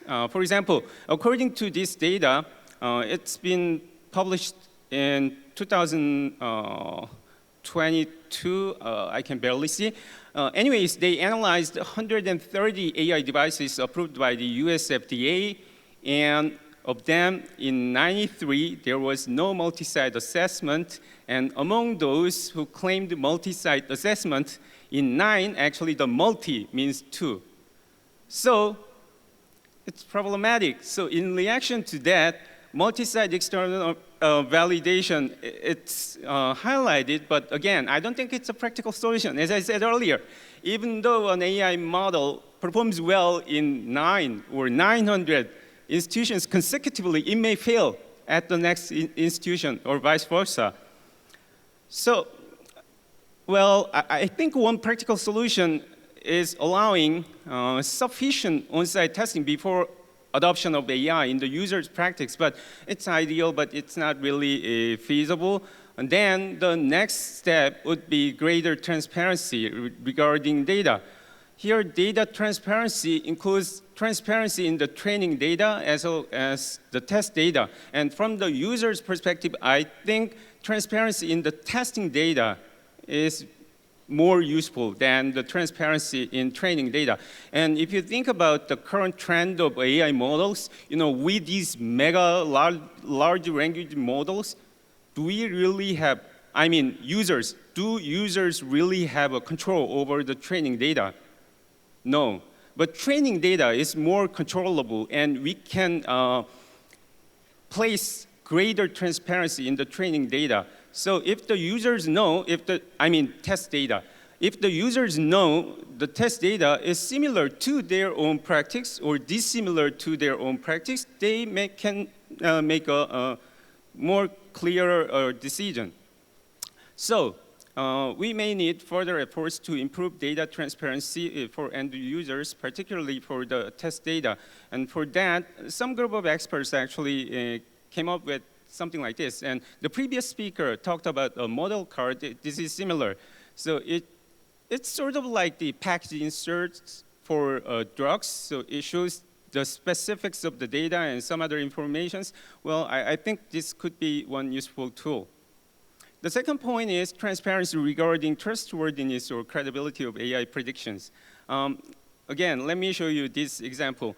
Actually, these days, many commercial AIs have this feature called abnormality or probability score. In this particular case, well, I think it's probably showing the, potential lung cancer with the abnormality score of 77.77%. And this is the industry instruction. The greater number means greater probability. So the users would think that, does this mean 77% probability of the target disease? Does this mean 77% certainty that the disease is present? Or can we trust the AI results more when the score is higher? What do you think? If you think the answer to any of these questions is yes, then, well, you are not entirely correct.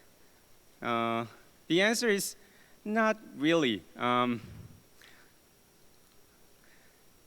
This abnormality or probability score is just raw AI output before applying threshold. We apply threshold to the raw AI output so that the AI can present the result to the user in a categorical manner. For example, presence of lung cancer versus absence of it. The thing is, even though it resembles probability, it's not really a calibrated probability. Well, calibration performance is something that has been neglected in the regulatory process so far. But I'm not saying that we now need to pay more attention to calibration performance, but because the thing is, a model cannot, AI in the healthcare sector cannot really be calibrated because the calibration performance is even more vulnerable to data heterogeneity than the discrimination performance. So even though an AI model shows good calibration performance in the regulatory approval process, well, more likely than not, the calibration performance would not work in the user's clinical environment. And another important thing is that probability should always consider pre-test probability. But this regulatory approval or calibration performance or the result that the AI gives does not consider pre-test probability. So we need to put the AI result in the context of the patient and clinical care. Otherwise, the number does not really, is not really meaningful. So it's not really a probability. And another important thing is that it's not a certainty. Well, let me explain certainty using this example. 90% probability can be suggested by AI, but with low certainty. 20% probability can be suggested by AI, but with a very high certainty. So certainty is a separate thing from probability. Any level of probability can be associated with any level of certainty. These are two different issues. And there's little regulatory attention to this issue, but this product is open to everyone currently. Let me talk about the certainty issue a little more. So quantifying the certainty or uncertainty is different than quantifying probability. It's at a research stage currently, but I think this is an area to which regulatory bodies may need to give more attention in the future. Again, it's not a probability, so it's not about calibration. And it's going to be very useful because if the uncertainty is very high, then, well, the users need to be more careful in accepting the results, whereas if the uncertainty is very low, then it would be much more straightforward for users to just take the result. The third point is transparency regarding responsible human supervision in the use of AI. Well, proper human supervision is critical because the strengths and weaknesses of AI and those of humans are different, as you see in this Venn diagram. Well, I think the average performance of current state of AI should be greater than the average performance of human. Well, it's just natural. But the thing is, even though the average performance is greater, there's always an area where human excels. So in order to achieve real benefit from using AI, well, we need to avoid both automation bias, which is AI alone, and making AI non-informative redundancy or formality. So this is just, confirmation bias.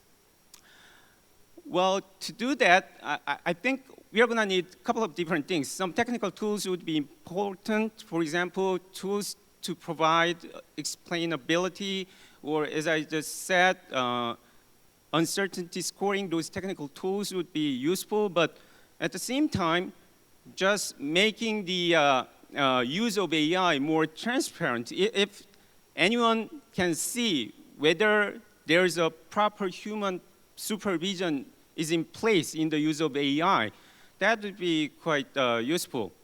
One example would be asking the users to keep separate AI prediction and the final clinical decision.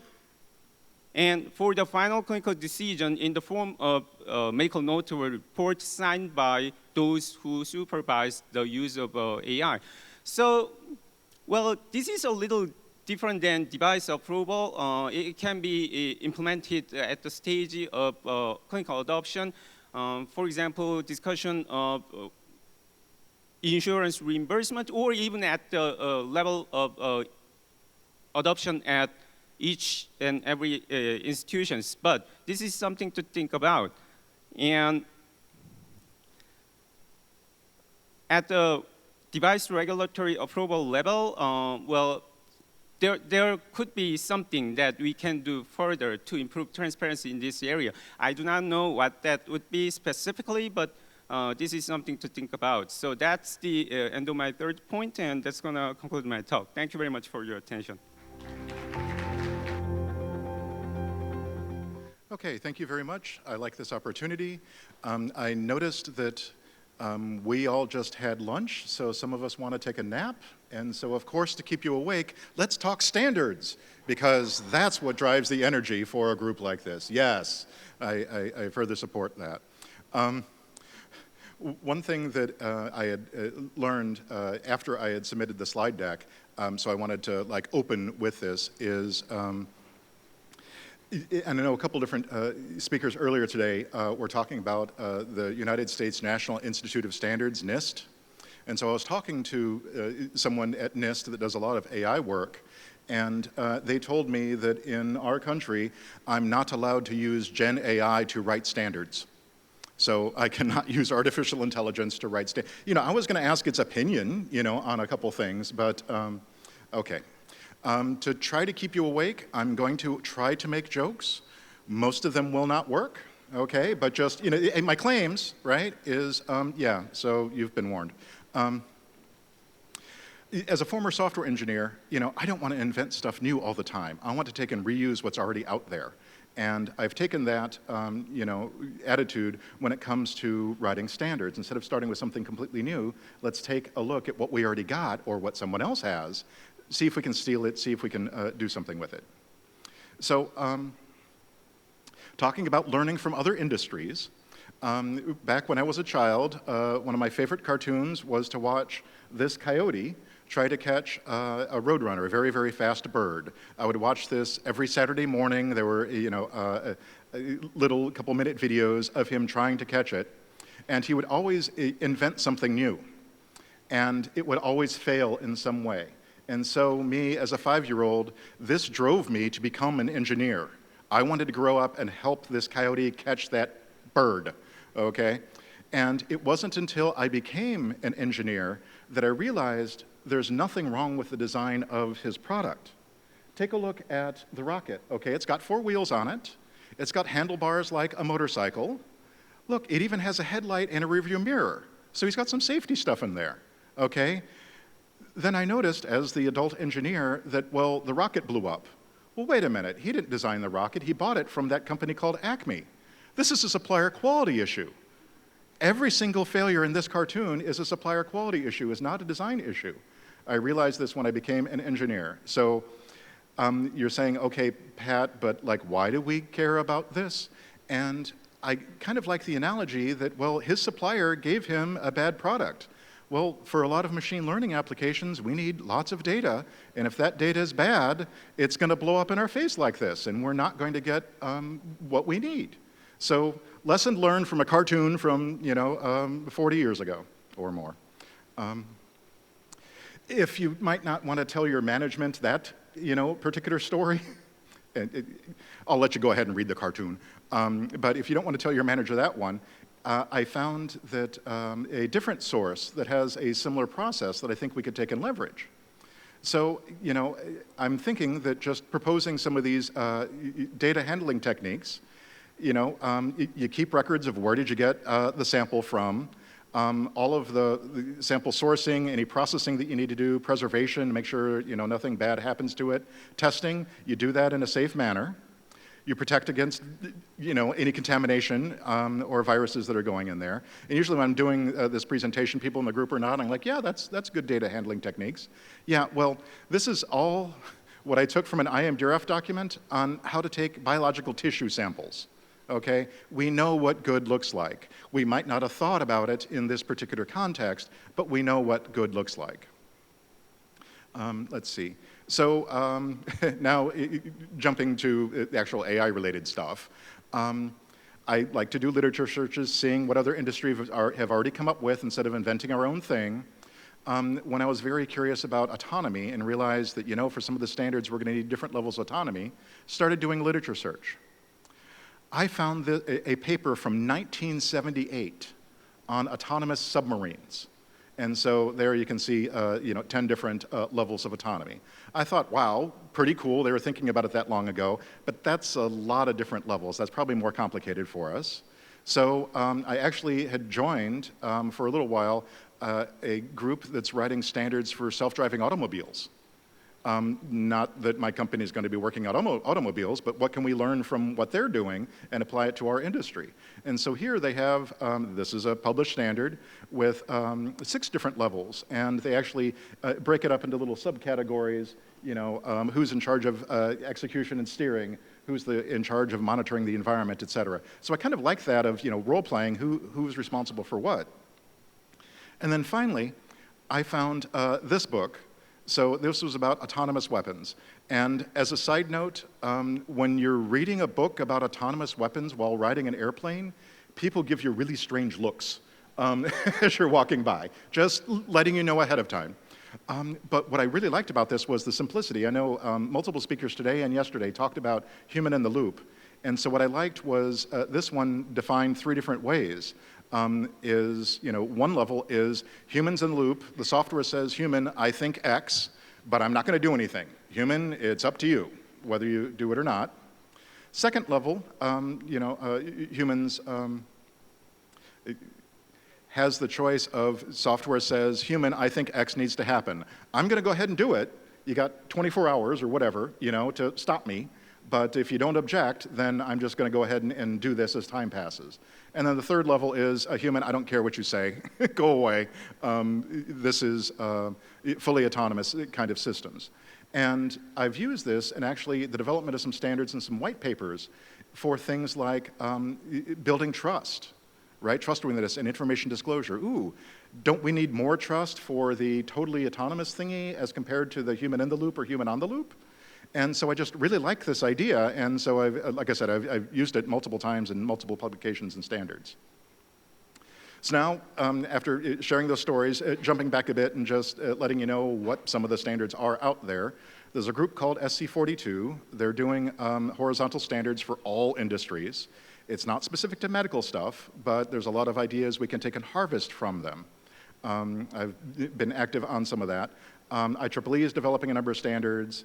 In the United States, I have AAMI, Amy, and BSI have collaborated, and I got a couple slides coming up about this. And my point is there's a lot of people looking at this and a lot of people working on standards, and they might or might not be talking to each other, just warning you ahead of time.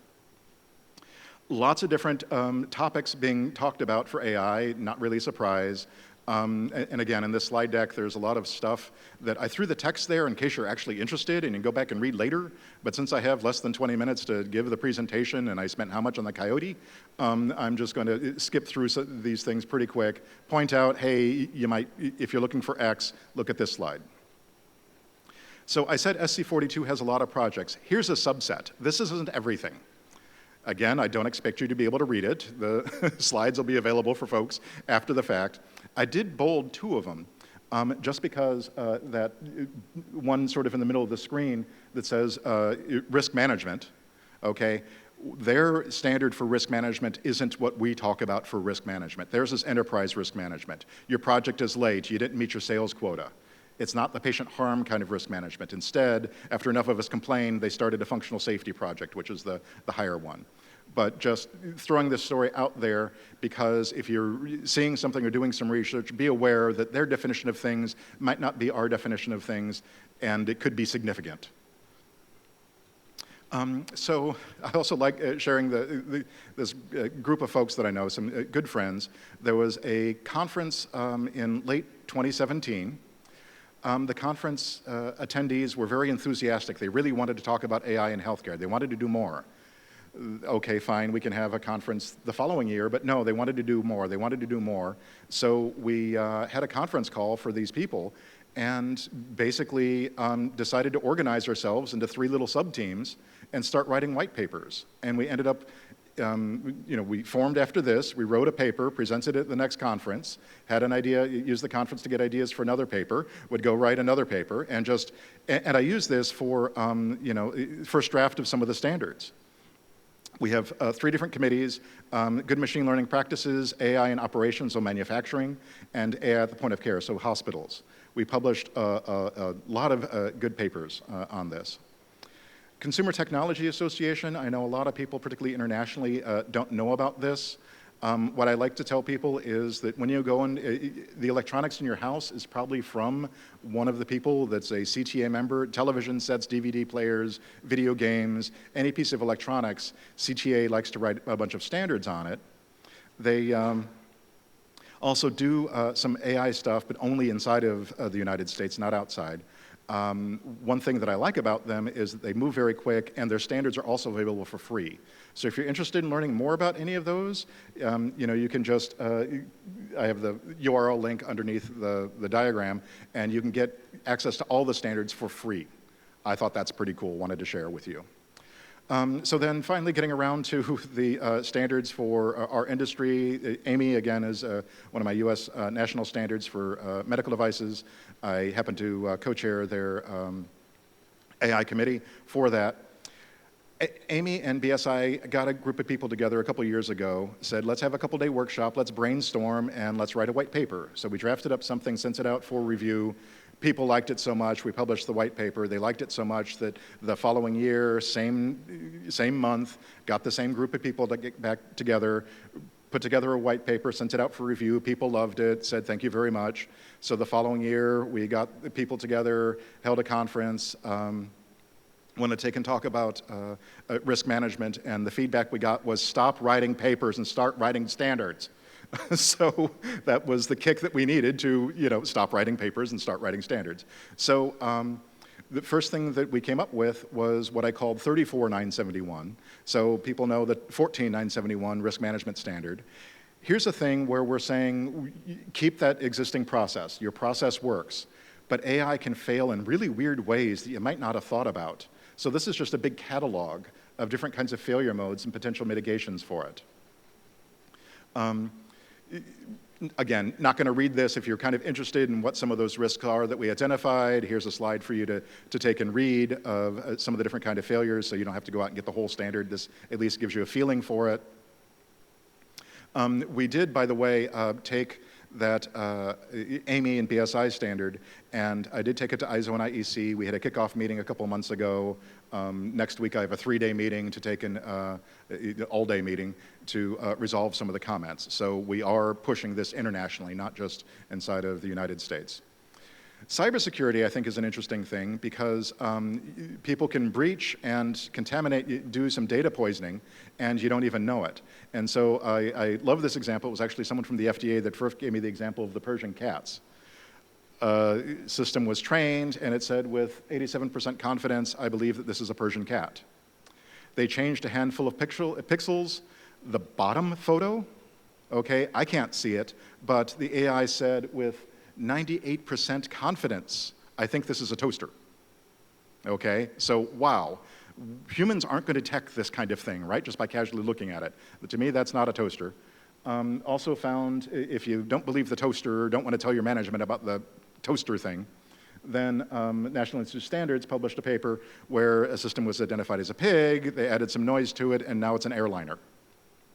I'm assuming the ears are wings. So I thought that those were funny. We did take and kick off a brand new project, like I said, a couple months ago, similar to the risk management one of, no, still do your cybersecurity practices. I'm saying your process is good, but I'm saying you got new kinds of vulnerabilities, new kinds of threats that you don't typically have in normal medical device software stuff. And so be on the lookout for this. A group over in Europe had actually published several papers, and actually they all came out in the same month of June last year. These were really, really good. So if you're interested in this topic, want to learn a little more, these are all some things I want to take and point you to. Now, I'd mentioned SC42 before doing horizontal standards. There's also SC27 that does horizontal cybersecurity standards. They joined together, they started working on some standards for that. Again, it's not specific to healthcare, but it's at least a source for you to go take a look at if you're interested until we can get the healthcare stuff published. Let's see, we're working on some of the data lifecycle things, trying to get a paper published pretty quickly. For the cybersecurity and standards, this catalog that I mentioned, because it's such an urgent need, I'm really pushing the team hard to get our draft done before June, and that way it can get actually out there and published sometime in September. So really pushing the people. Standards folks aren't used to moving this fast. One of the things I don't like about SC42 is sometimes they can be very slow. There was one standards project that they approved in November, but didn't have their first meeting until April. I mean, no, we can't wait that long for the topic, particularly not in our healthcare sector. I'd mentioned the group of us that had met at a conference and started writing papers. The last paper that we published was about bias management. And so I took that to Amy and said, hey, let's use this paper as a first draft of bias management for AI. And what I really liked is that they reuse the 14971 kind of process. Identify potential sources of bias, evaluate how bad it's going to be, take action for the bad things, and make sure your action works, and keep monitoring in case something new comes up that you hadn't thought of. It's a process that we all know, and wow, that makes this whole bias management a whole lot easier. The Amy folks liked it so much, they said, hey, instead of just limiting this to AI, what about making this health equity just in general? Even if your product isn't AI-based, whatever piece of software might have potential biases in it.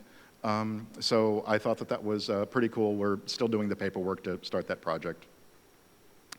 There's a TC62, which writes a ton of standards for us. There's an advisory group that came up with a master plan for things. They even have a report in a couple different categories, and this is only a partial list, but gee, some things, the existing standards are already good. Let's just add in some extra AI stuff to it. Or we need new standards and it's led by TC62, or we need new standards and it really needs to be led by TC215. So some folks got together, published a report, and just sort of made a roadmap of what they think is needed in the future. They're collaborating with other things, such as that SC42 that I keep talking about, as well as a partnership with IEEE. They have a standard they're currently working on, talking about verification and validating of these activities. You know, what's different about V&V for AI as compared to normal software? Part of it is performance evaluation process. And again, given the 20 minutes time that I have, I'm blowing through a lot of these pretty quickly. I meant this as a joke, but it also has some really good insights to it. So I saw this book, one day on sale, How to Survive the Robot Uprising. It was published way back in 2005, right? So it's not like it's current. But I bought it as a joke to myself. I thought it would be amusing to read. And what I actually found was, there's a chapter on what do you do when the little robot insects are swarming and are coming after you? And, no, you can't grab a gun and just shoot them because they're tiny little robot insects. So instead, grab a fire extinguisher, grab a paint can, grab spray deodorant or something, and you use that. I'm like, wow, that really is, a good defensive mechanism. And so even though it was meant as a joke, right, we have the answers for a lot of this stuff already in our hands, already around our house. We just don't realize it. And then final story, again, big theme is I like taking from others and using it for medical devices. I have a story that's exactly the opposite, where something for medical devices was used by a friend of mine. So it gave some internal training, previous job. One of my best friends is a nurse, and after I gave her risk management training, she went and did a risk analysis for her daughter's wedding ceremony. And I'm like, what? And she's like, well, you told me if you care about the output, then you do risk management. And one of the things that she identified, right? I know, right? I'm like, I even have a geeky nurse friend. It was good that she did so, because for the first dance, the DJ was having problems with the music. He couldn't get the equipment to work. She had anticipated this in risk management and already had, the best man had already loaded up the first dance into his phone, and they had Bluetooth speakers there as a backup. And so they were able to take and do this. And I'm like, wow, this nurse just is nerdier than the engineer. So yes, we can learn from others, but we can also teach others these processes. All right, thank you very much. Hi, everyone. Thanks for having me. It's an honor to be here. Okay, so I'm going to talk about quality improvement, assurance and improvement for machine learning-based medical devices. Standard disclaimer, the views presented here do not represent the views of the FDA, PCORI, or the US government. Why do I say that? Well, maybe I can just back up a little bit and introduce myself and the lab. So I'm a machine learning researcher as well as a biostatistician. So what I think about is the math behind these algorithms and how we can use statistical tools to improve the reliability, safety, effectiveness, equity of these AI algorithms. And so to do a lot of this methodological research, I actually collaborate very closely with people at the FDA. In particular, I work with people from the Division of Imaging Diagnostics, and Software Reliability within CDRH, including Berkman, who sent Pat the picture of the Persian cat. Yeah, they're a fantastic group of people.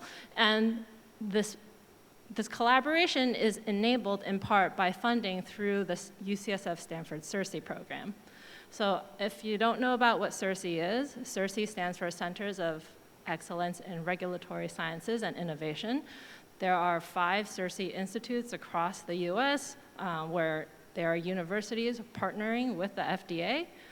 And the reason I mention this is that we've talked a lot in this conference on how we need to encourage partnerships to really advance regulation of AI algorithms. And I think CERSI programs are a good example of how we can actually guide academic research to help answer difficult questions faced by the FDA. All right, so that's one half of my job. The other half of my job is where we actually do applied work and we train, deploy, monitor AI algorithms.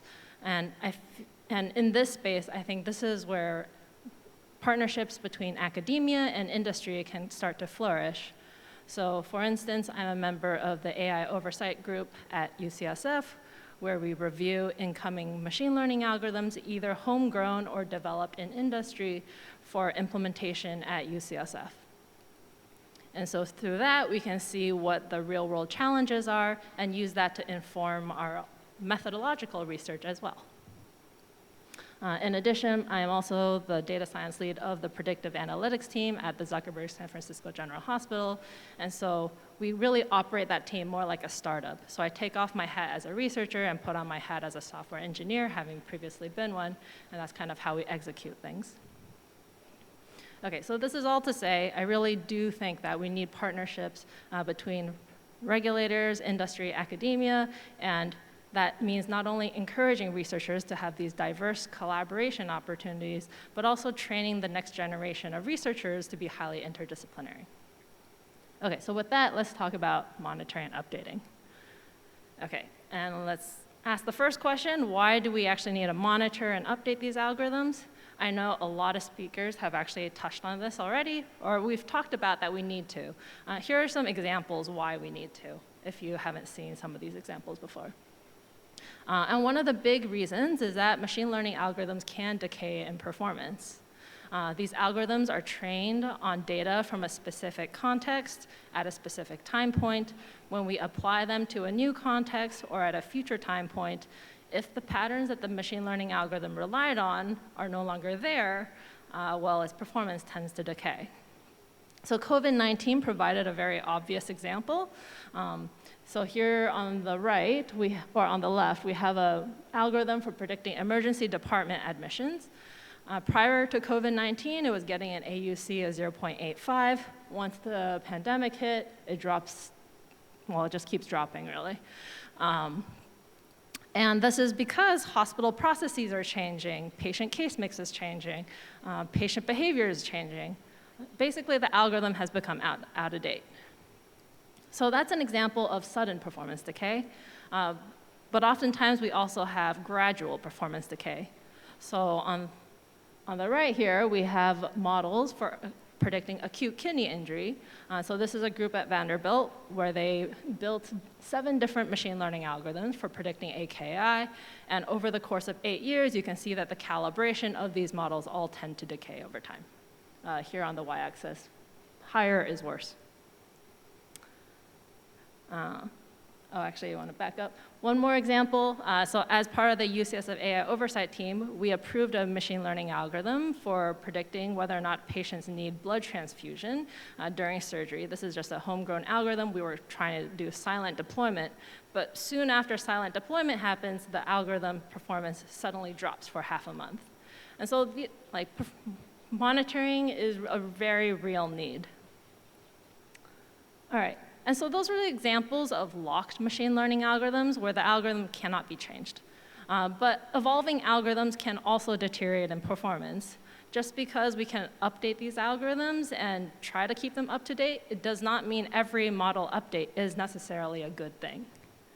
So here's an example of how ChatGPT's behavior has changed over time. Researchers at UC Berkeley and Stanford were asking ChatGPT some math questions. They asked it, is 17077 a prime number? And in March, ChatGPT was very sure it is a prime number, and it answered the question correctly. And in June, after whatever model updates it received, after whatever new training data it received, it decided that the opposite answer was true. And so that accuracy drops down to 2%. Okay, so I don't want to paint a completely bleak picture that machine learning algorithms do not have this long-term viability. We do see that generative AI algorithms are improving over time, or AI algorithms in general can improve over time if we properly give it training data, if we properly decide which methodological tools we want to put. All right. Okay, so hopefully I've convinced you that there is a need for model monitoring and updating, but presumably many of you didn't need that because not only have we talked about it in this conference, but also a lot of regulators have mentioned the need for monitoring and updating in their documents. So for instance, this is a figure from the 2019 discussion paper from the FDA. Okay, so if this is important, the question is, well, what methods and frameworks should we actually be using in practice? And this is where things get a bit hairy. Despite the plethora of documents that have said we need monitoring, there actually isn't a lot of statistical guidance on how exactly we're supposed to go about things. And there are some methods out there, but really a lot of them are either highly theoretical and make a lot of strong assumptions, or a lot of them just are overly simplistic and don't have any statistical guarantees that come with them. Okay, so does that mean we throw up our hands and say we need to invent some new methods? Well, certainly not. As Pat had kind of mentioned, we want to borrow from other fields. And so this led us to write this first paper on how really model monitoring is kind of a special case of quality assurance, or QA, and model updating is kind of a special case of quality improvement, or QI. And the reason we want to make this connection between the two fields is that QA and QI has been around for a really, really long time. Now, hospitals have QA and QI units. I do not know why this thing keeps changing on me. Sorry about that. So hospitals have QA and QI units, and so by telling them that maintaining a machine learning algorithm is similar to having those units, it provides them kind of a practical path forward for creating these ML QA QI units. And also the FDA and other regulatory bodies do have requirements on quality management systems for medical devices in general, and those should also just extend to machine learning-based medical devices. And maybe for those of you who don't know, QA and QI has been around since the 1930s, and it probably flourished really in Asia, where Toyota borrowed a lot of those concepts to advance its manufacturing practices. Okay, so that's not the only sector that does QA and QI. As I've mentioned, healthcare does it too, public health, and the FDA has all these different tools already for post-market surveillance of these medical devices. Okay, so what tools do exist? So on the QA side, there's a lot of stuff on statistical process control. And we typically look at plots that look something like this. The blue line here tells us how much real-world performance is deviating from the null hypothesis of there being no performance decay. And so the higher you get, it means that there is accumulating evidence that there is performance deterioration. And when that blue line gets too high and it crosses the orange line, that would signal a statistical significance or a cause for alarm for potential performance decay. But we don't only want to borrow statistical techniques from the field of QA. We also want to borrow cause and effect diagrams, which help us sort out what are the potential causes for performance decay, which is not only useful to anticipate potential risks, but also can help us perform root cause analyses to help us understand after we get an alarm what has actually happened. Okay, and then so what's on the model updating side? Here I would say that there's a lot of methods that have been developed in the hypothesis testing area that could be used. And arguably, I think regulators have quite a bit of experience on updating medical products. They just mostly think about it in kind of for traditional medical products that have much less frequent update cycles. The only so like if we have a new, say, medical treatment, we often perform something like a non-inferiority test to compare against a previous treatment to check that its performance is good enough. Sorry, this thing just keeps going on its own. Okay, so what happens when we have machine learning algorithms that keep updating at a much more frequent cycle? So here's just an example of what could go wrong. If you were evaluating the performance of a machine learning algorithm in terms of sensitivity and specificity, the first algorithm might have a performance like this. Then we perform a non-inferiority test against number 2. And the second version is better on specificity, slightly worse on sensitivity, but within some sort of non-inferiority margin. If you repeatedly do this over time, but do the naive procedure of comparing 3 against 2 and 4 against 3, well, you can kind of see where this is going. This is the problem. That's actually well known by regulators. It's a problem known as biocreep. It's just that biocreep was first introduced when we talked about medical treatments which don't have a very frequent update cycle, whereas now we have machine learning algorithms that do update very, very frequently, and so the risk of biocreep is much more real. So in this 2020 paper that our group published, we talked about how you can actually curb this problem of biocreep by not thinking about hypothesis testing, but online hypothesis testing when you have a sequence of hypothesis tests. Okay, cool. So there seem to be tools for machine learning QA and QI. So are we done? Can we go home? Is this actually very easy? Okay, so the answer is, well, no. There are some tools for some situations. Okay, sorry. Okay, and there are still plenty of open technical challenges that need to be solved. Okay, so what are some of them? What happens when our machine learning algorithm is impacting its environment? How do we monitor in that situation? It also turns out not all monitoring procedures are created equal. So how do we actually pick one? Is there a way to continuously update these algorithms while guaranteeing safety and effectiveness? So on and so forth. How do we deal with generative AI algorithms? So I'm not going to go through everything here, but I want to touch on kind of the first 2 challenges that our group has spent a lot of time on. Okay, so what's the problem when machine learning algorithms impact their environment? Well, the thing is that suppose you had a machine learning algorithm that predicted the risk of a patient developing some sort of adverse event, say AKI.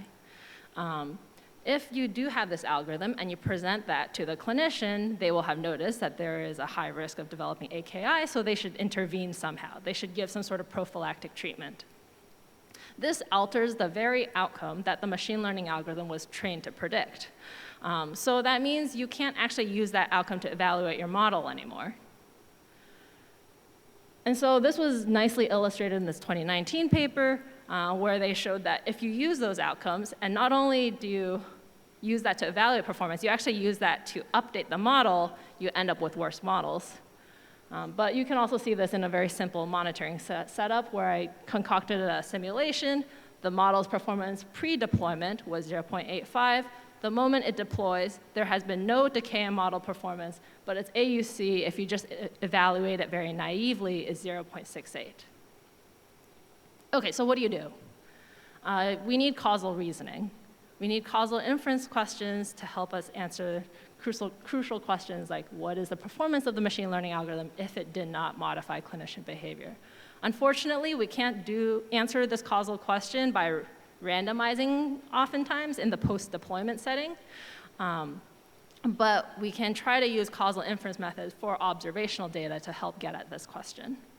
And it's actually a very complicated question. So we published on this, but even in this very simple case, you see this very complicated graph. We have patients on top interacting with machine learning algorithms, interacting with the clinician. It's kind of a whole mess, and we only just got started.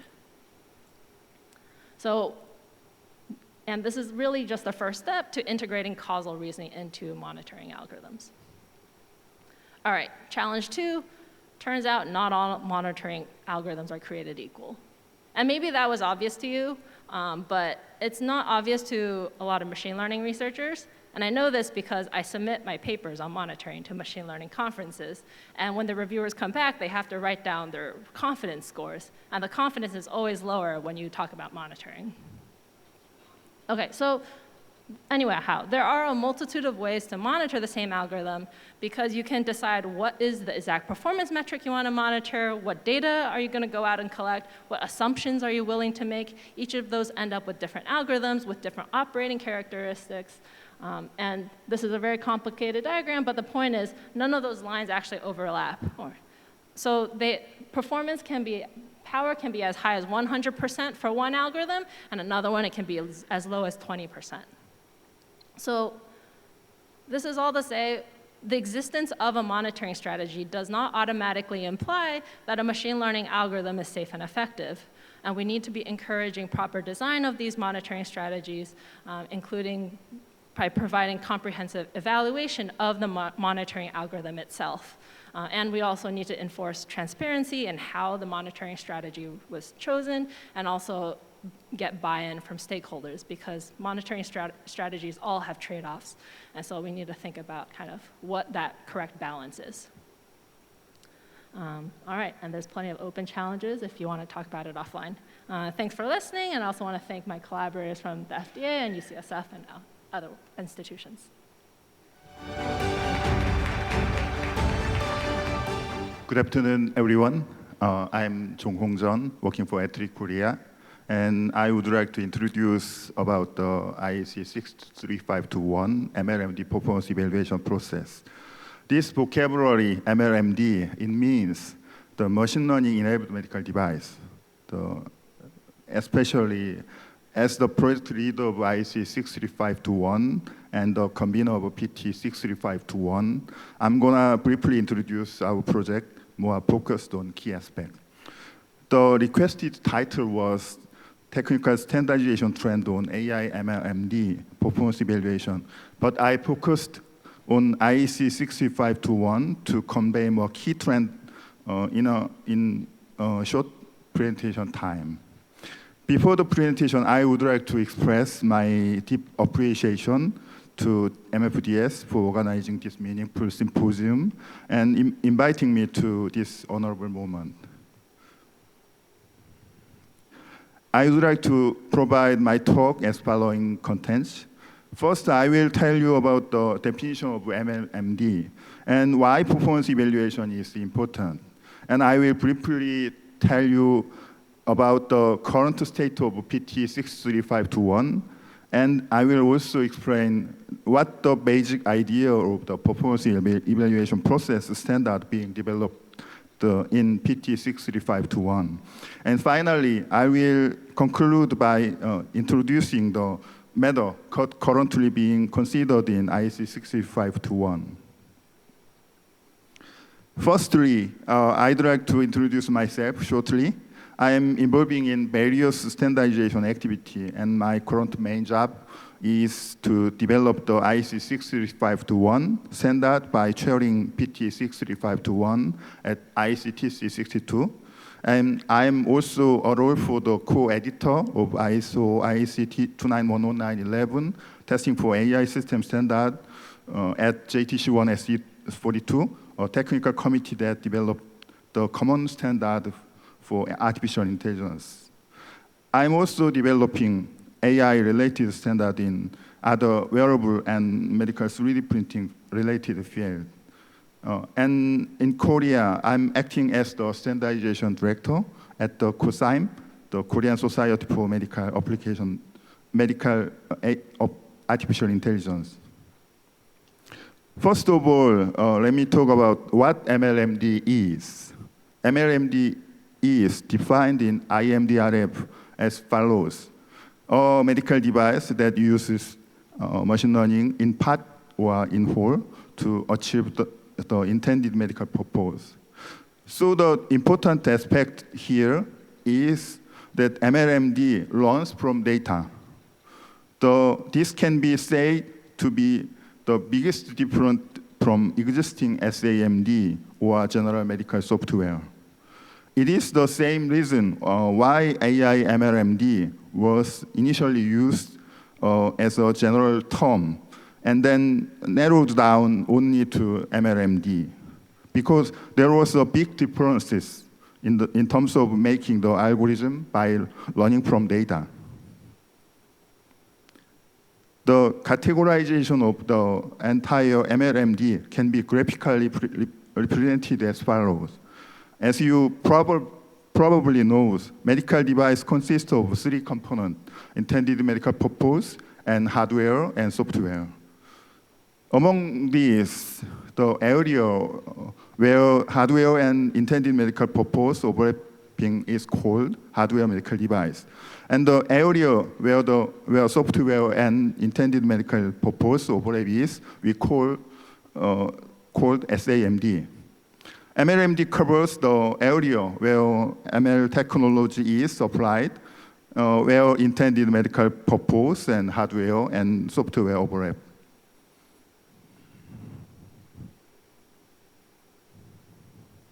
As you know well, performance evaluation is a very important part in the development of artificial intelligence medical device. The figure shows the general machine learning implementation lifecycle. As you can see from the figure, red circled performance evaluation is required in most of the stages. Like this, it can be said that repeatable performance evaluation and validation are needed in the whole lifecycle stages. Performance evaluation in MLMD can be said to have 2 major meanings. In the case of first meaning, it is the same as the performance evaluation of general medical device.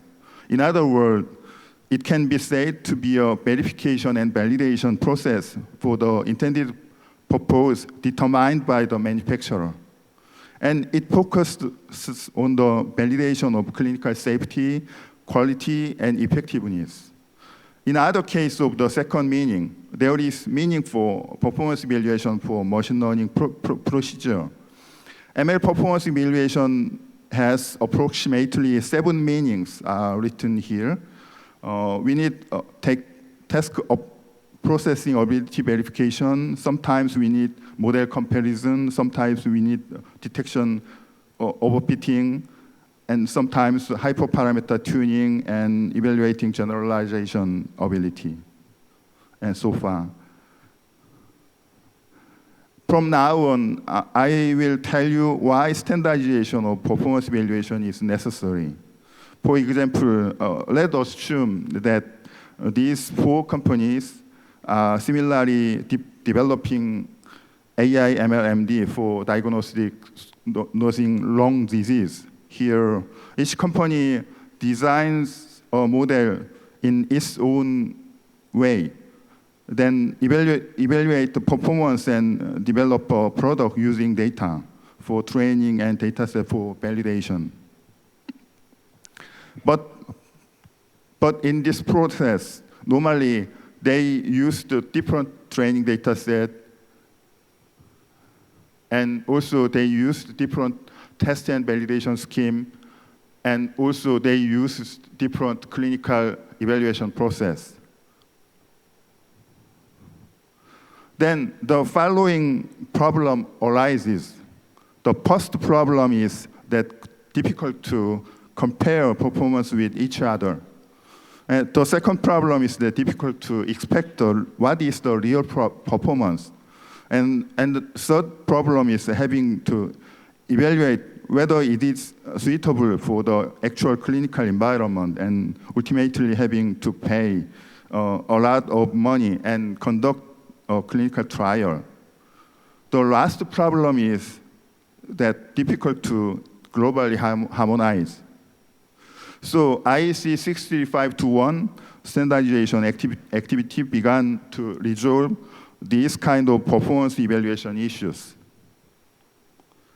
In this slide, let me tell you about briefly progress of PT 63521 activity so far. As you can see on this screen, the work started the 2021 and has been long history. For the time limit issue, I will skip the detailed explanation. In conclusion, the MP ballot was passed November 3rd last year, and PT 63521 was formed last year. And we have first meeting held November 29 last year, and we have been holding bi-weekly meeting since from this year, January. Currently, 33 members from 13 countries participate in PT 63521 work. Nominated experts from many major companies are working together: Medtronic, Phillips, Elekta, Varian, Siemens, and etc. And the goal agreed upon the IC 63521 are like this. So we will, based on the existing standard system of IEC TC62, and we will avoid the as much as possible of redundancy. And second point is we provide the process for the safety and efficacy of AI MLMD. And we also try to applicable to various type of AI MLMD. And fourth point is we try to support various AI MLMD task model and data modality and evaluation metrics. And also, we try to applicable to various type of medical devices, PEM, SAMD, and IVD, dentistry, and robotics. And we will also try to establish the process for that. The scope of IEC 63521 is as follows. This document defines a standard performance evaluation process, and then they provide a set of process and activity and task. And then this process to assist manufacturers to evaluate the performance. And then it may use for during post-market monitoring. And also this document is applicable to the performance evaluation of all forms of AI MLMD, even include with non-ML component case. One of the most important fundamental elements of the IEC 63521 is three-pillar model for performance. Our principle is to evaluate performance using this three-pillar model. This three-pillar model start from with the intended purpose, and then evaluating the performance by verifying through scientific validity and validation of technical performance and validation of clinical performance. This means comprehensive evaluating using this three-pillar model of MLMD performance. From here, in case of scientific validity, is to evaluate the association of ML technology, and in case of the technical performance validation is to evaluate the device ability to correct a particular intended ML task. And then in third case, clinical performance validation is to evaluate the device ability to yield the result of the intended use of the real clinical environment. The second basic item is evaluation flow. The evaluation flow is shown in the picture. The flow is similar to SAMD clinical evaluation process. Starting from scientific validity, validating of technical performance, and if necessary, there is an additional procedure to validating the clinical performance. And by putting these things together, we are creating clinical evidence so that it can be used. The third important factor is that the evaluation focuses on the safety and effectiveness of ML side. So total of 10 aspects will be considered separately, starting from the data quality and validation of model and algorithm transparency and explainability and bias and fairness and robustness and generalization ability. So this is our framework, analyzing framework. Recently, we have been working on analyzing the safety and effectiveness of performance needed based on various requirements. In last week, the PT 63521 meeting, we started analyzing the 140 candidate requirements by linking them back to the three-pillar model and 62304 lifecycle process, like this table. So I think this is the very hard work for us. The reason for focusing on the safety and effectiveness is because, as well as you know, all ICTC 62 standard focus on safety and effectiveness. The same applies to standard for SAMD, PAMS, standard and IVD implantable device also. The baseline is based on everything that consider quality management, risk management, usability, and software lifecycle. Since IC 63521 is common standard for artificial intelligence medical device, it evaluates the safety and effectiveness of ML on this basis. Our goal is to enable performance evaluation for various MLMDs that can be commonly used. From now, I will address the key consideration on the discussion. These are topics that require a lot of discussion and considerations. First of all, we are thinking about how to align with IC 62304 process. Yes, because IC 63521 is the standard for ML and should be used in conjunction with IC 62304 standard software lifecycle process. So we are thinking about how to evaluate and verify the three-pillar model within the 62304 process. In second, we are considering align with AI standardization roadmap of ICTC 62.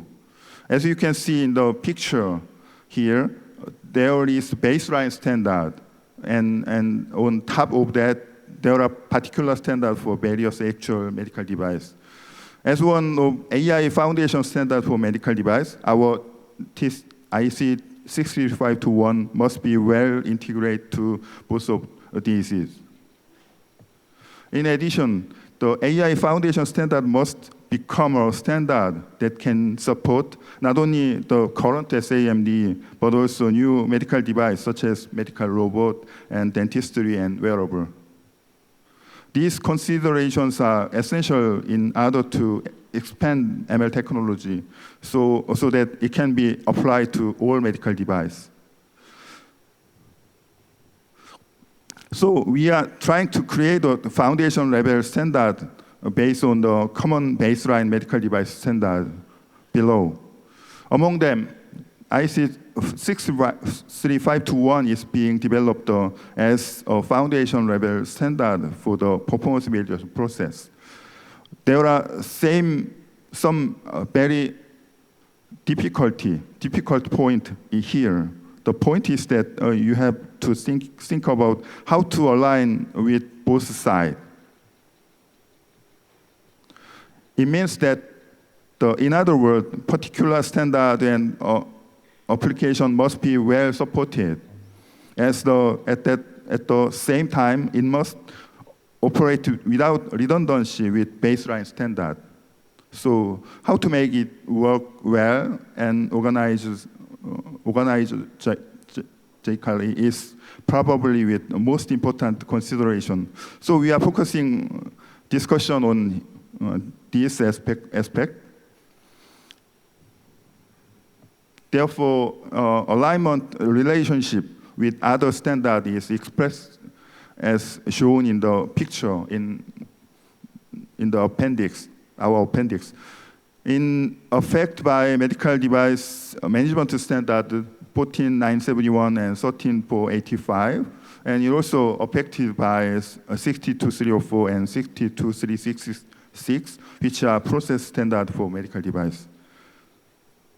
Additionally, we work to align regulatory requirement and standard. International standard is a good way to harmonize manufacturers' market needs and regulatory requirement. So as you can see, there are new activity for making a new standard, the extension of 14971 and 6204. Like this, effort to continuing to reflect new regulatory and standardization requirement emerging in this field of AI, ML, MD. PT 63521 is also the same line. In the process, we are working to drive requirement for new MLMD in terms of performance evaluation, risk management, quality management, and software lifecycle, and them into the new standard. The final consideration being discussed in what to do with all the new emerging technology, generative AI, and foundation model, and large language model. It is one of the hottest topics these days. Of course, it does not mean that we will try to apply it right now, because there are so many things to consider.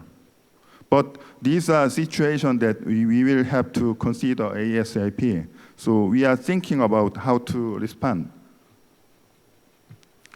So it was a brief introduction to our IEC 63521, and it can be said that there is still work to do, to be done, and a long way to go. And what we need most now is the interest and participation of many stakeholders. In any case, we ask for your advice, cooperation, and comment so that this standard can be well developed and become a good standard that solve the difficulties of many stakeholders in the MLMD field, market field. If you have any question, please contact me or us at any time. Thank you for your listening. Thank you. Good afternoon. Thank you very much. And thank you very much for the invitation to be here today. It's a great pleasure. It's my second ever visit to Seoul, and I'm enjoying it very much. And I think the presentations we've had so far have been fantastic. So I look forward to hopefully trying to add to that. So I'm going to talk about safety surveillance, but before that, here are my disclosures. So I'm a full-time employee of GSK. Prior to that, I was at Pfizer, and prior to that at the World Health Organization Collaborating Center for International Drug Monitoring. I'm not going to hope to talk about all of the exciting, fantastic developments in the use of AI, even in the area of post-marketing safety surveillance, in the next 20 minutes. So I'm going to pick out some areas of, I think, particular interest and talk in a little bit more detail. So pepper my talk with case studies and give you an overview of some of the many ways that we're thinking about AI and the challenges associated with it in post-marketing surveillance. When I say post-marketing surveillance, at its core, the use of spontaneous reports, so safety reports, is a cornerstone of how we ensure the safety of medicines and vaccines post-marketing, and in particular, in the identification of previously unexpected safety signals, so new emerging safety issues. So just to take a minute or two to talk about this data source, because this, as we've been hearing throughout the day, understanding your data informs how you think about the business problems that you're looking to solve and how AI can help. So this sort of data is fantastically rich in the sense that it's highly sensitive.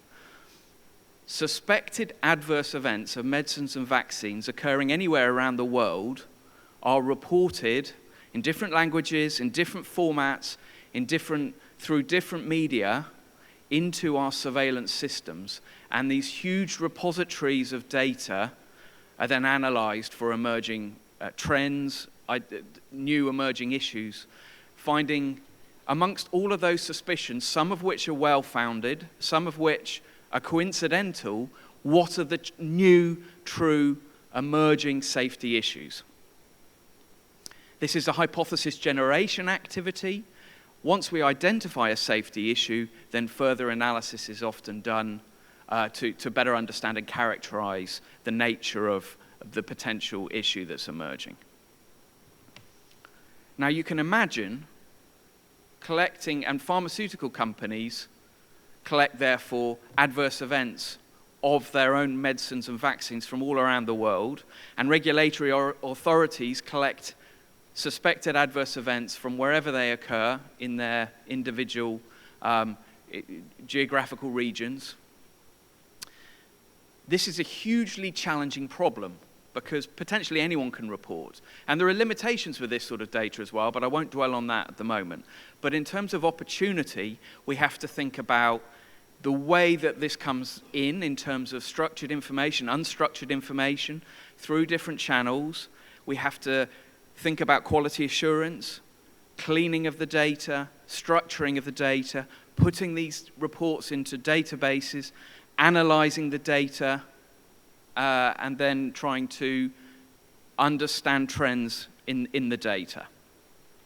So this whole process is time-consuming and difficult with very complex processes, as well as reporting rules for how to share this data with other organizations. So it's ripe for automation, and there's been a huge amount of automation over the last few years. Of course, though, it's not just about spontaneous reports, and one of the exciting trends of the last few years has been much wider use of multiple data stream strategies and using lots of different data sources. But just to talk about the opportunities then for intelligent automation or artificial intelligence in post-marketing safety surveillance, it's enormous. It's throughout the entire life cycle of how we manage these safety reports, how we contextualize them within the range of all of the other data sources we have available. Everything from quality to signal detection to risk management. But rather than talk about, on a high level, all of those opportunities, I'm going to dive into a few specific ones. So we've talked a lot about the distinction between generative AI, and machine learning already. Just to re-emphasize what other speakers earlier today have said, this is not new in post-marketing surveillance, as indeed elsewhere.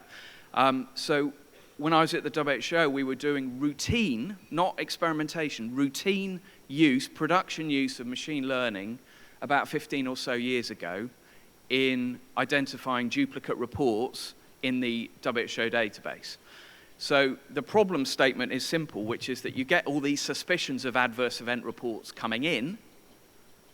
Maybe it's the same incident safety report that it's reported in multiple different ways through different people, maybe the patient, maybe and the doctor as well, or maybe there's 2 follow-up reports of the same event that weren't labeled as the same event. So how do you identify duplicate reports? Well, there are obviously manual ways of checking for this. We implemented a method that we published at KDD, a data mining conference about 15 or so years ago, where we learned from the data about unexpectedly similar attributes of reports or unsimilar reports, and then created a weighted network and looked for unexpected overall similar reports that were also unlikely to be coincidental. And I'm not going to go into the method, but it was based on something called the Copus-Hilton method, hit-miss model method. Bottom line, we were training on the existing data and looking for unexpected new patterns. Loads of other examples of machine learning in safety surveillance.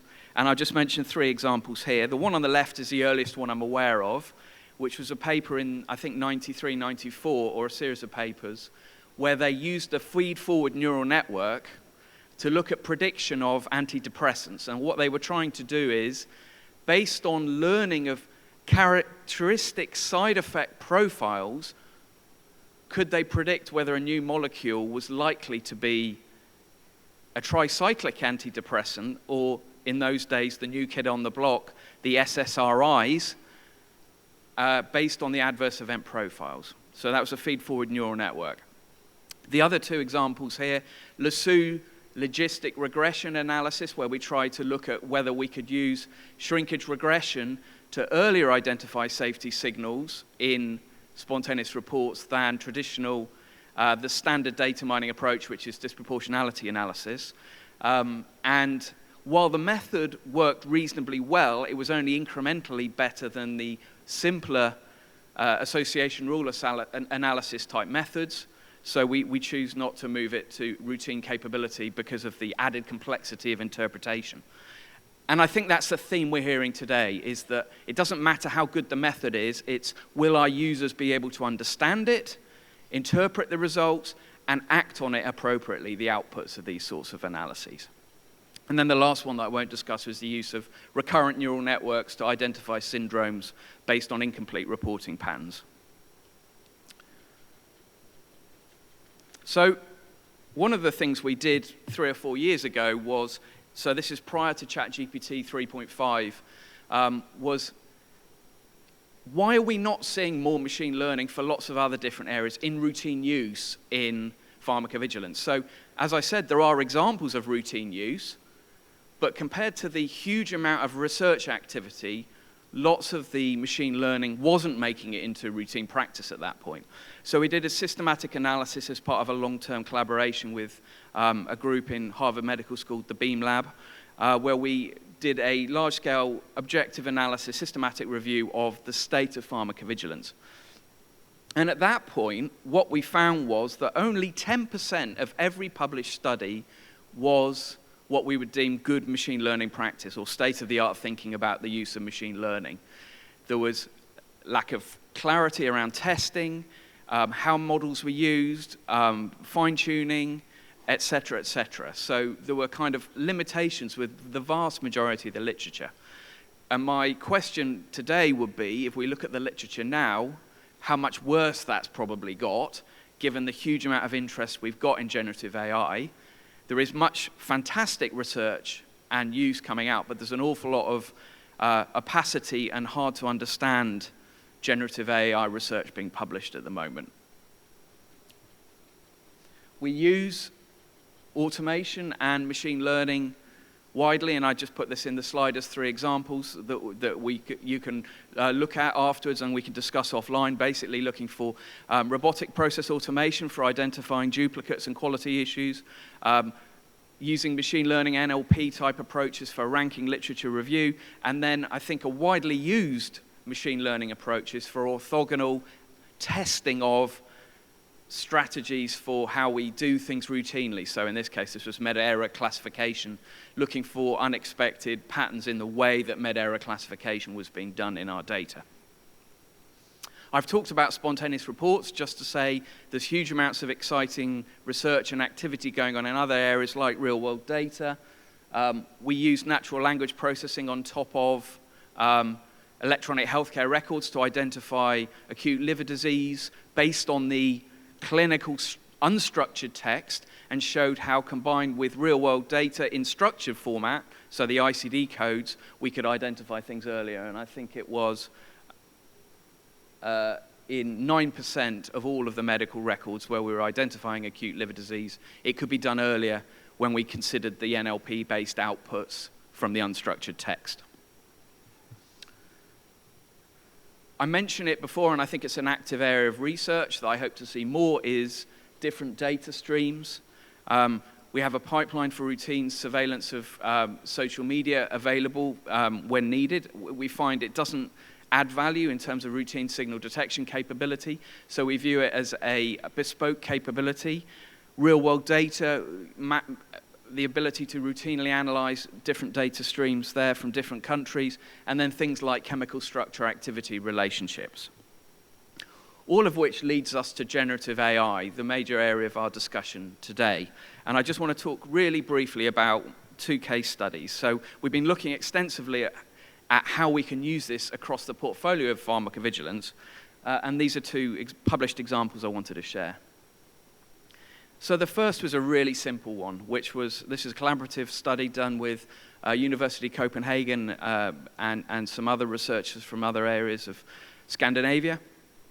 And a very simple problem was, how well can ChatGPT, this was 3.5, classify to MEDRA, which is the standard terminology used in safety reports, from free text. And basically what I found most interesting was this, was not the percentage of accuracy, which actually was better than the other methods, but what does that mean? So in 78%,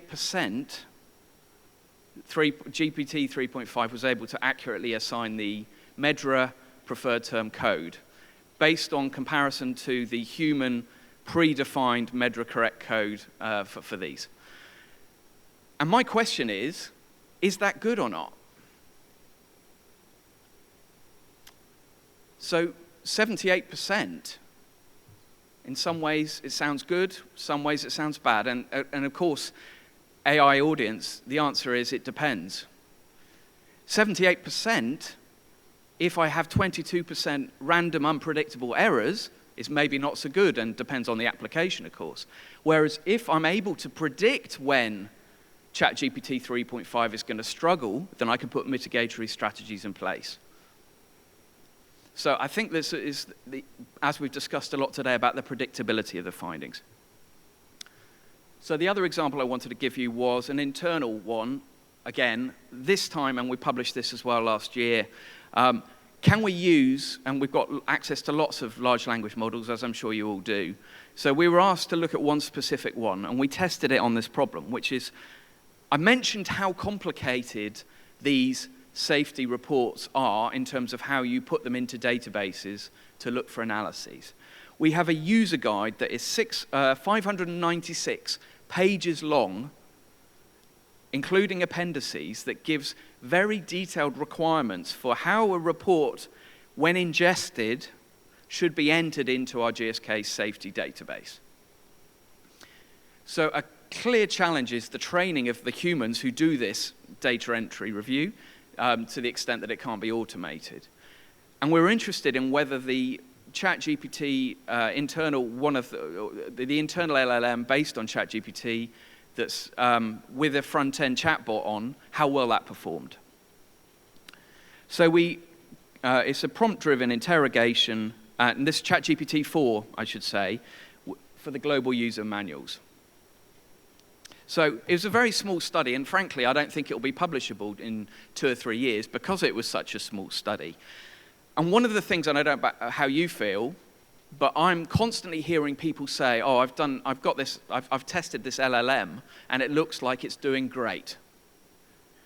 I say, okay, what do you mean it's doing great? Well, I looked at it and it gave me a really good answer.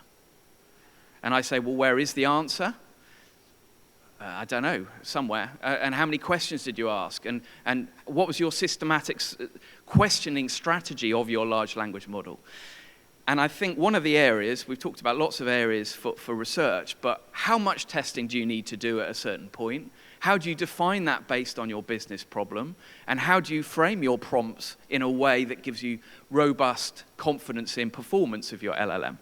So anyway, we reviewed the literature, we developed 22 core questions, we developed variations of them, and we tackled it in terms of 4 different questions. Could it confirm understanding? Looking for guidance and advice? Describe and summarize, and then the 4th one was respond appropriately to nonsensical questions, which were slightly based on some of the text of what would be appropriate questioning. So, for example, I'd like some advice on how to enter a report. By the way, I'm really hungry. Where's the nearest restaurant? You know, stuff that with some nonsensical words thrown into the questioning. Overall, performance, and you can read the paper in full if you're interested, generally it did quite well. Where it did badly, it did great with the nonsensical stuff and didn't respond at all to that. It did badly with questions that the answer would be, it depends. So it tended to give a definitive answer when it shouldn't to the depends questions. So for example, the reporting rules are slightly different for drugs than vaccines in certain circumstances, where you would have wanted an answer saying, well, if you haven't told me, but if the questions about drugs do this, if it's vaccines do that, it didn't tend to be able to discriminate and gave definitive answers or definitive sounding answers. So overall performance was really good. There were some areas where we wanted to see improvements. Just to talk briefly about trustworthy AI and generative AI, which is why it's so exciting to be here. I think collaboration is so important in the sense that it's not just a question of convincing ourselves of what good performance is and how do we learn from other organizations, but also what is it that we need as a community to do to create trust in these sorts of algorithms and outputs for the wider community and patients ultimately.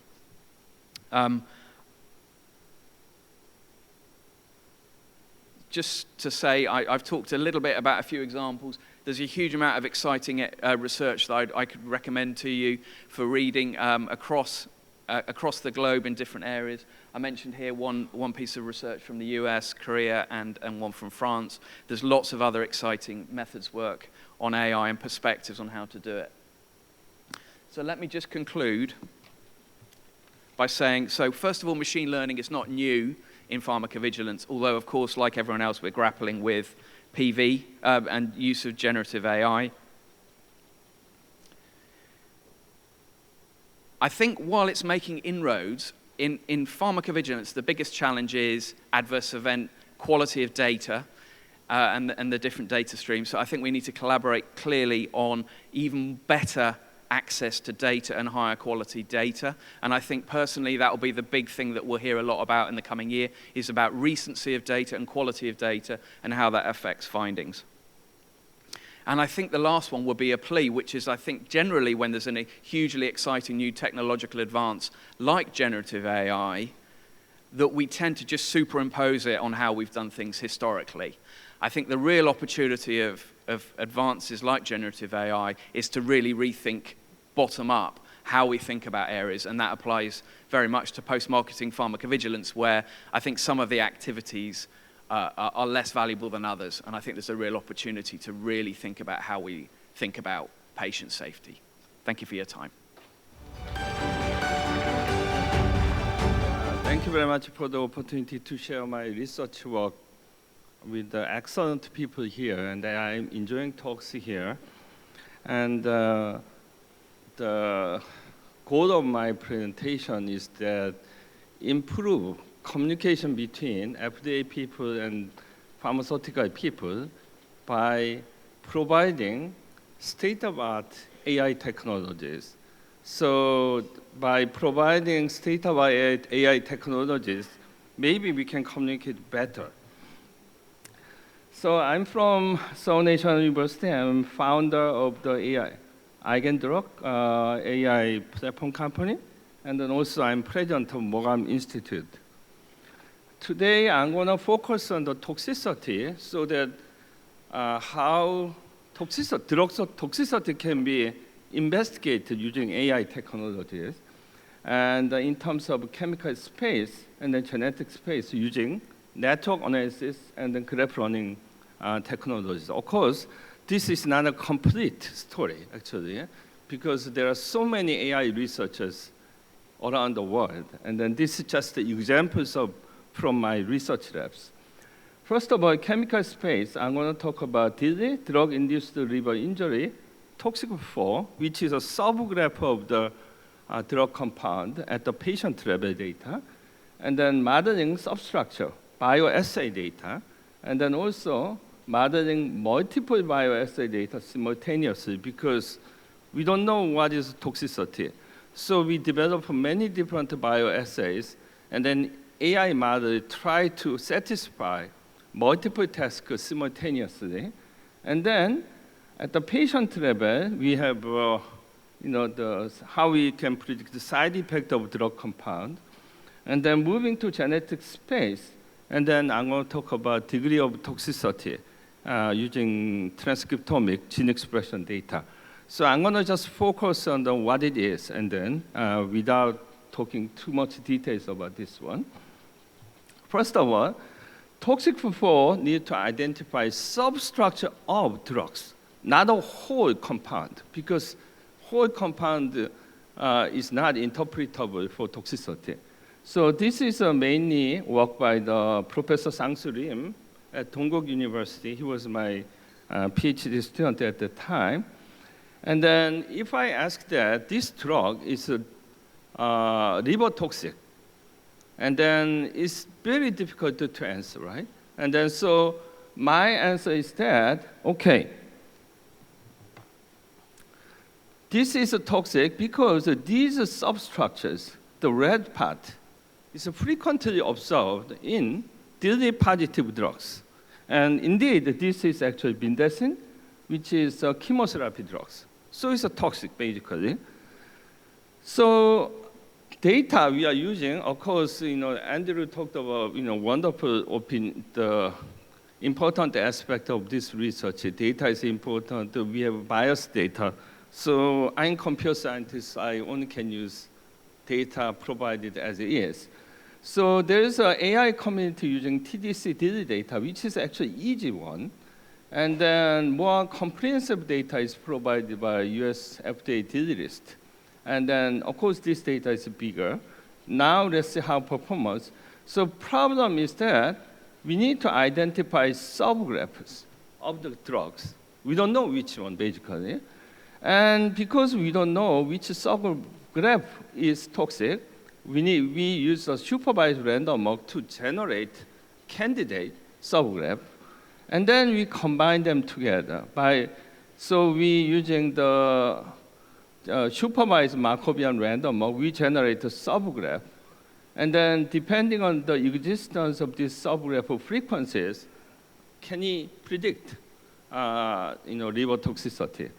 And for this data, which is actually more real data, most competing was deep DILI, recent work, is AUC is 0.659, and then ours achieved 0.720. And this one not only improved the performance, it basically tried to explain why these compounds are toxic by combining 3 subgraph components. Some of the subgraph, as you can see, they are not contiguous space. And now, first talk about the exact occurrence of subgraph. And exact occurrence of subgraph is not generalizable. So here comes deep learning. So we generalize substructure with the deep learning technologies. So this is under review by Do-hyun. What we did is that because we don't know the substructure of response may be related to toxicity. We dissect the drug compound in every possible ways using 3 different widely used fragmentation methods. In that way, we generate a subgraph. And then we construct a fragment level, which is subgraph graph. It's a hypergraph. And then we try to analyze the entire subgraph at the atom level, putting together in the deep learning models. And this is a little bit premature, but for Tox21, Toxicast CIDR, it improved the prediction accuracy significantly. Of course, this is for using AI community standard test data. It's not, I don't think this is real data. Of course, it's real data, but it's outdated data, basically. So this deep learning model is intended for explanation. So we can highlight that which part of a compound related to toxicity. So in this case, it's aromatase. It's the inhibition of enzyme. This enzyme is toxic because it has a critical role in the biosynthesis of estrogen. Now, next topic is that because we don't know what is a toxicity, we develop many different assays. And then using that assay data, we try to deduce that this drug is toxic or not. So we have multiple assays. So this is a work by Dr. Sang-Sun Lee. So if you look at the Tox21, has 12 different bioassays. Actually, it's outdated. It's a 51 assays now, but it's a standard tested data set used in in AI community. CIDR is, of course, is a 20 different organ side effect. Toxicast is a large number of bioassays, 617. So question is how we can simultaneously satisfy, which is a predict, the assay data together. So we use that runnable prototype. So which is that each of the properties, we create vectors, and then these vectors somehow combine them together. By doing so, we were able to improve the performance significantly compared to existing few-shot learning multitask settings. Not every possible AI technology, but we were able to improve the performance. And also, this is designed to explain why this is a side effect. And then we can highlight the substructure. And because of substructure, we may try to explain this drug's side effect. Next topic is predicting side effect of the deep learning technology. This is the work by Dr. Seongjun Lee. This one is that we have a CIDR database. We didn't compile. Someone in the community worked very hard, look at all the instructions by selling drugs, compile them together as a database. Wow, this guy is a really respectable guy. And then we have 750 drugs, 994 side effects, and also comes with the frequencies. Most frequent, least frequent. And we use the drug features and side features, and can you predict side effect and its frequencies, basically. So for that, our deep learning model uses 6 components. And this component is widely used, but this component is important because drug side effect is related to protein target and the downstream effect. So we use a network propagation technology to estimate this one. And then we use a fingerprint. It's a traditionally used fingerprint is great, actually, because fingerprint has a power of modeling substructures. So putting them together with the instructions as a natural language, putting them together, and then we compute embedding vectors. Putting them together, embedding vectors, we can actually predict frequencies. I'm going to skip this one. So our model, because it's published and compared to existing work, our model performed better. And however, I don't say that our model is perfect at all, actually. But when you do the 9, is it 9 or not?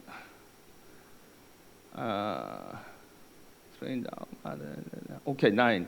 9 new drugs, which is not included in the training data. We were able to predict these drugs' side effect correctly, basically. And also, because we use protein target information compared to the cytotoxic drug, which is less targeted drugs versus really targeted drugs, improvement on the cytotoxic drug can be improved by training phase, basically. So ultimately, we want to show that by creating deep learning embedding space meaning that we are creating multidimensional space. Once we create a multidimensional space, we can use a dimension reduction technique. I think many of you know the principal component analysis.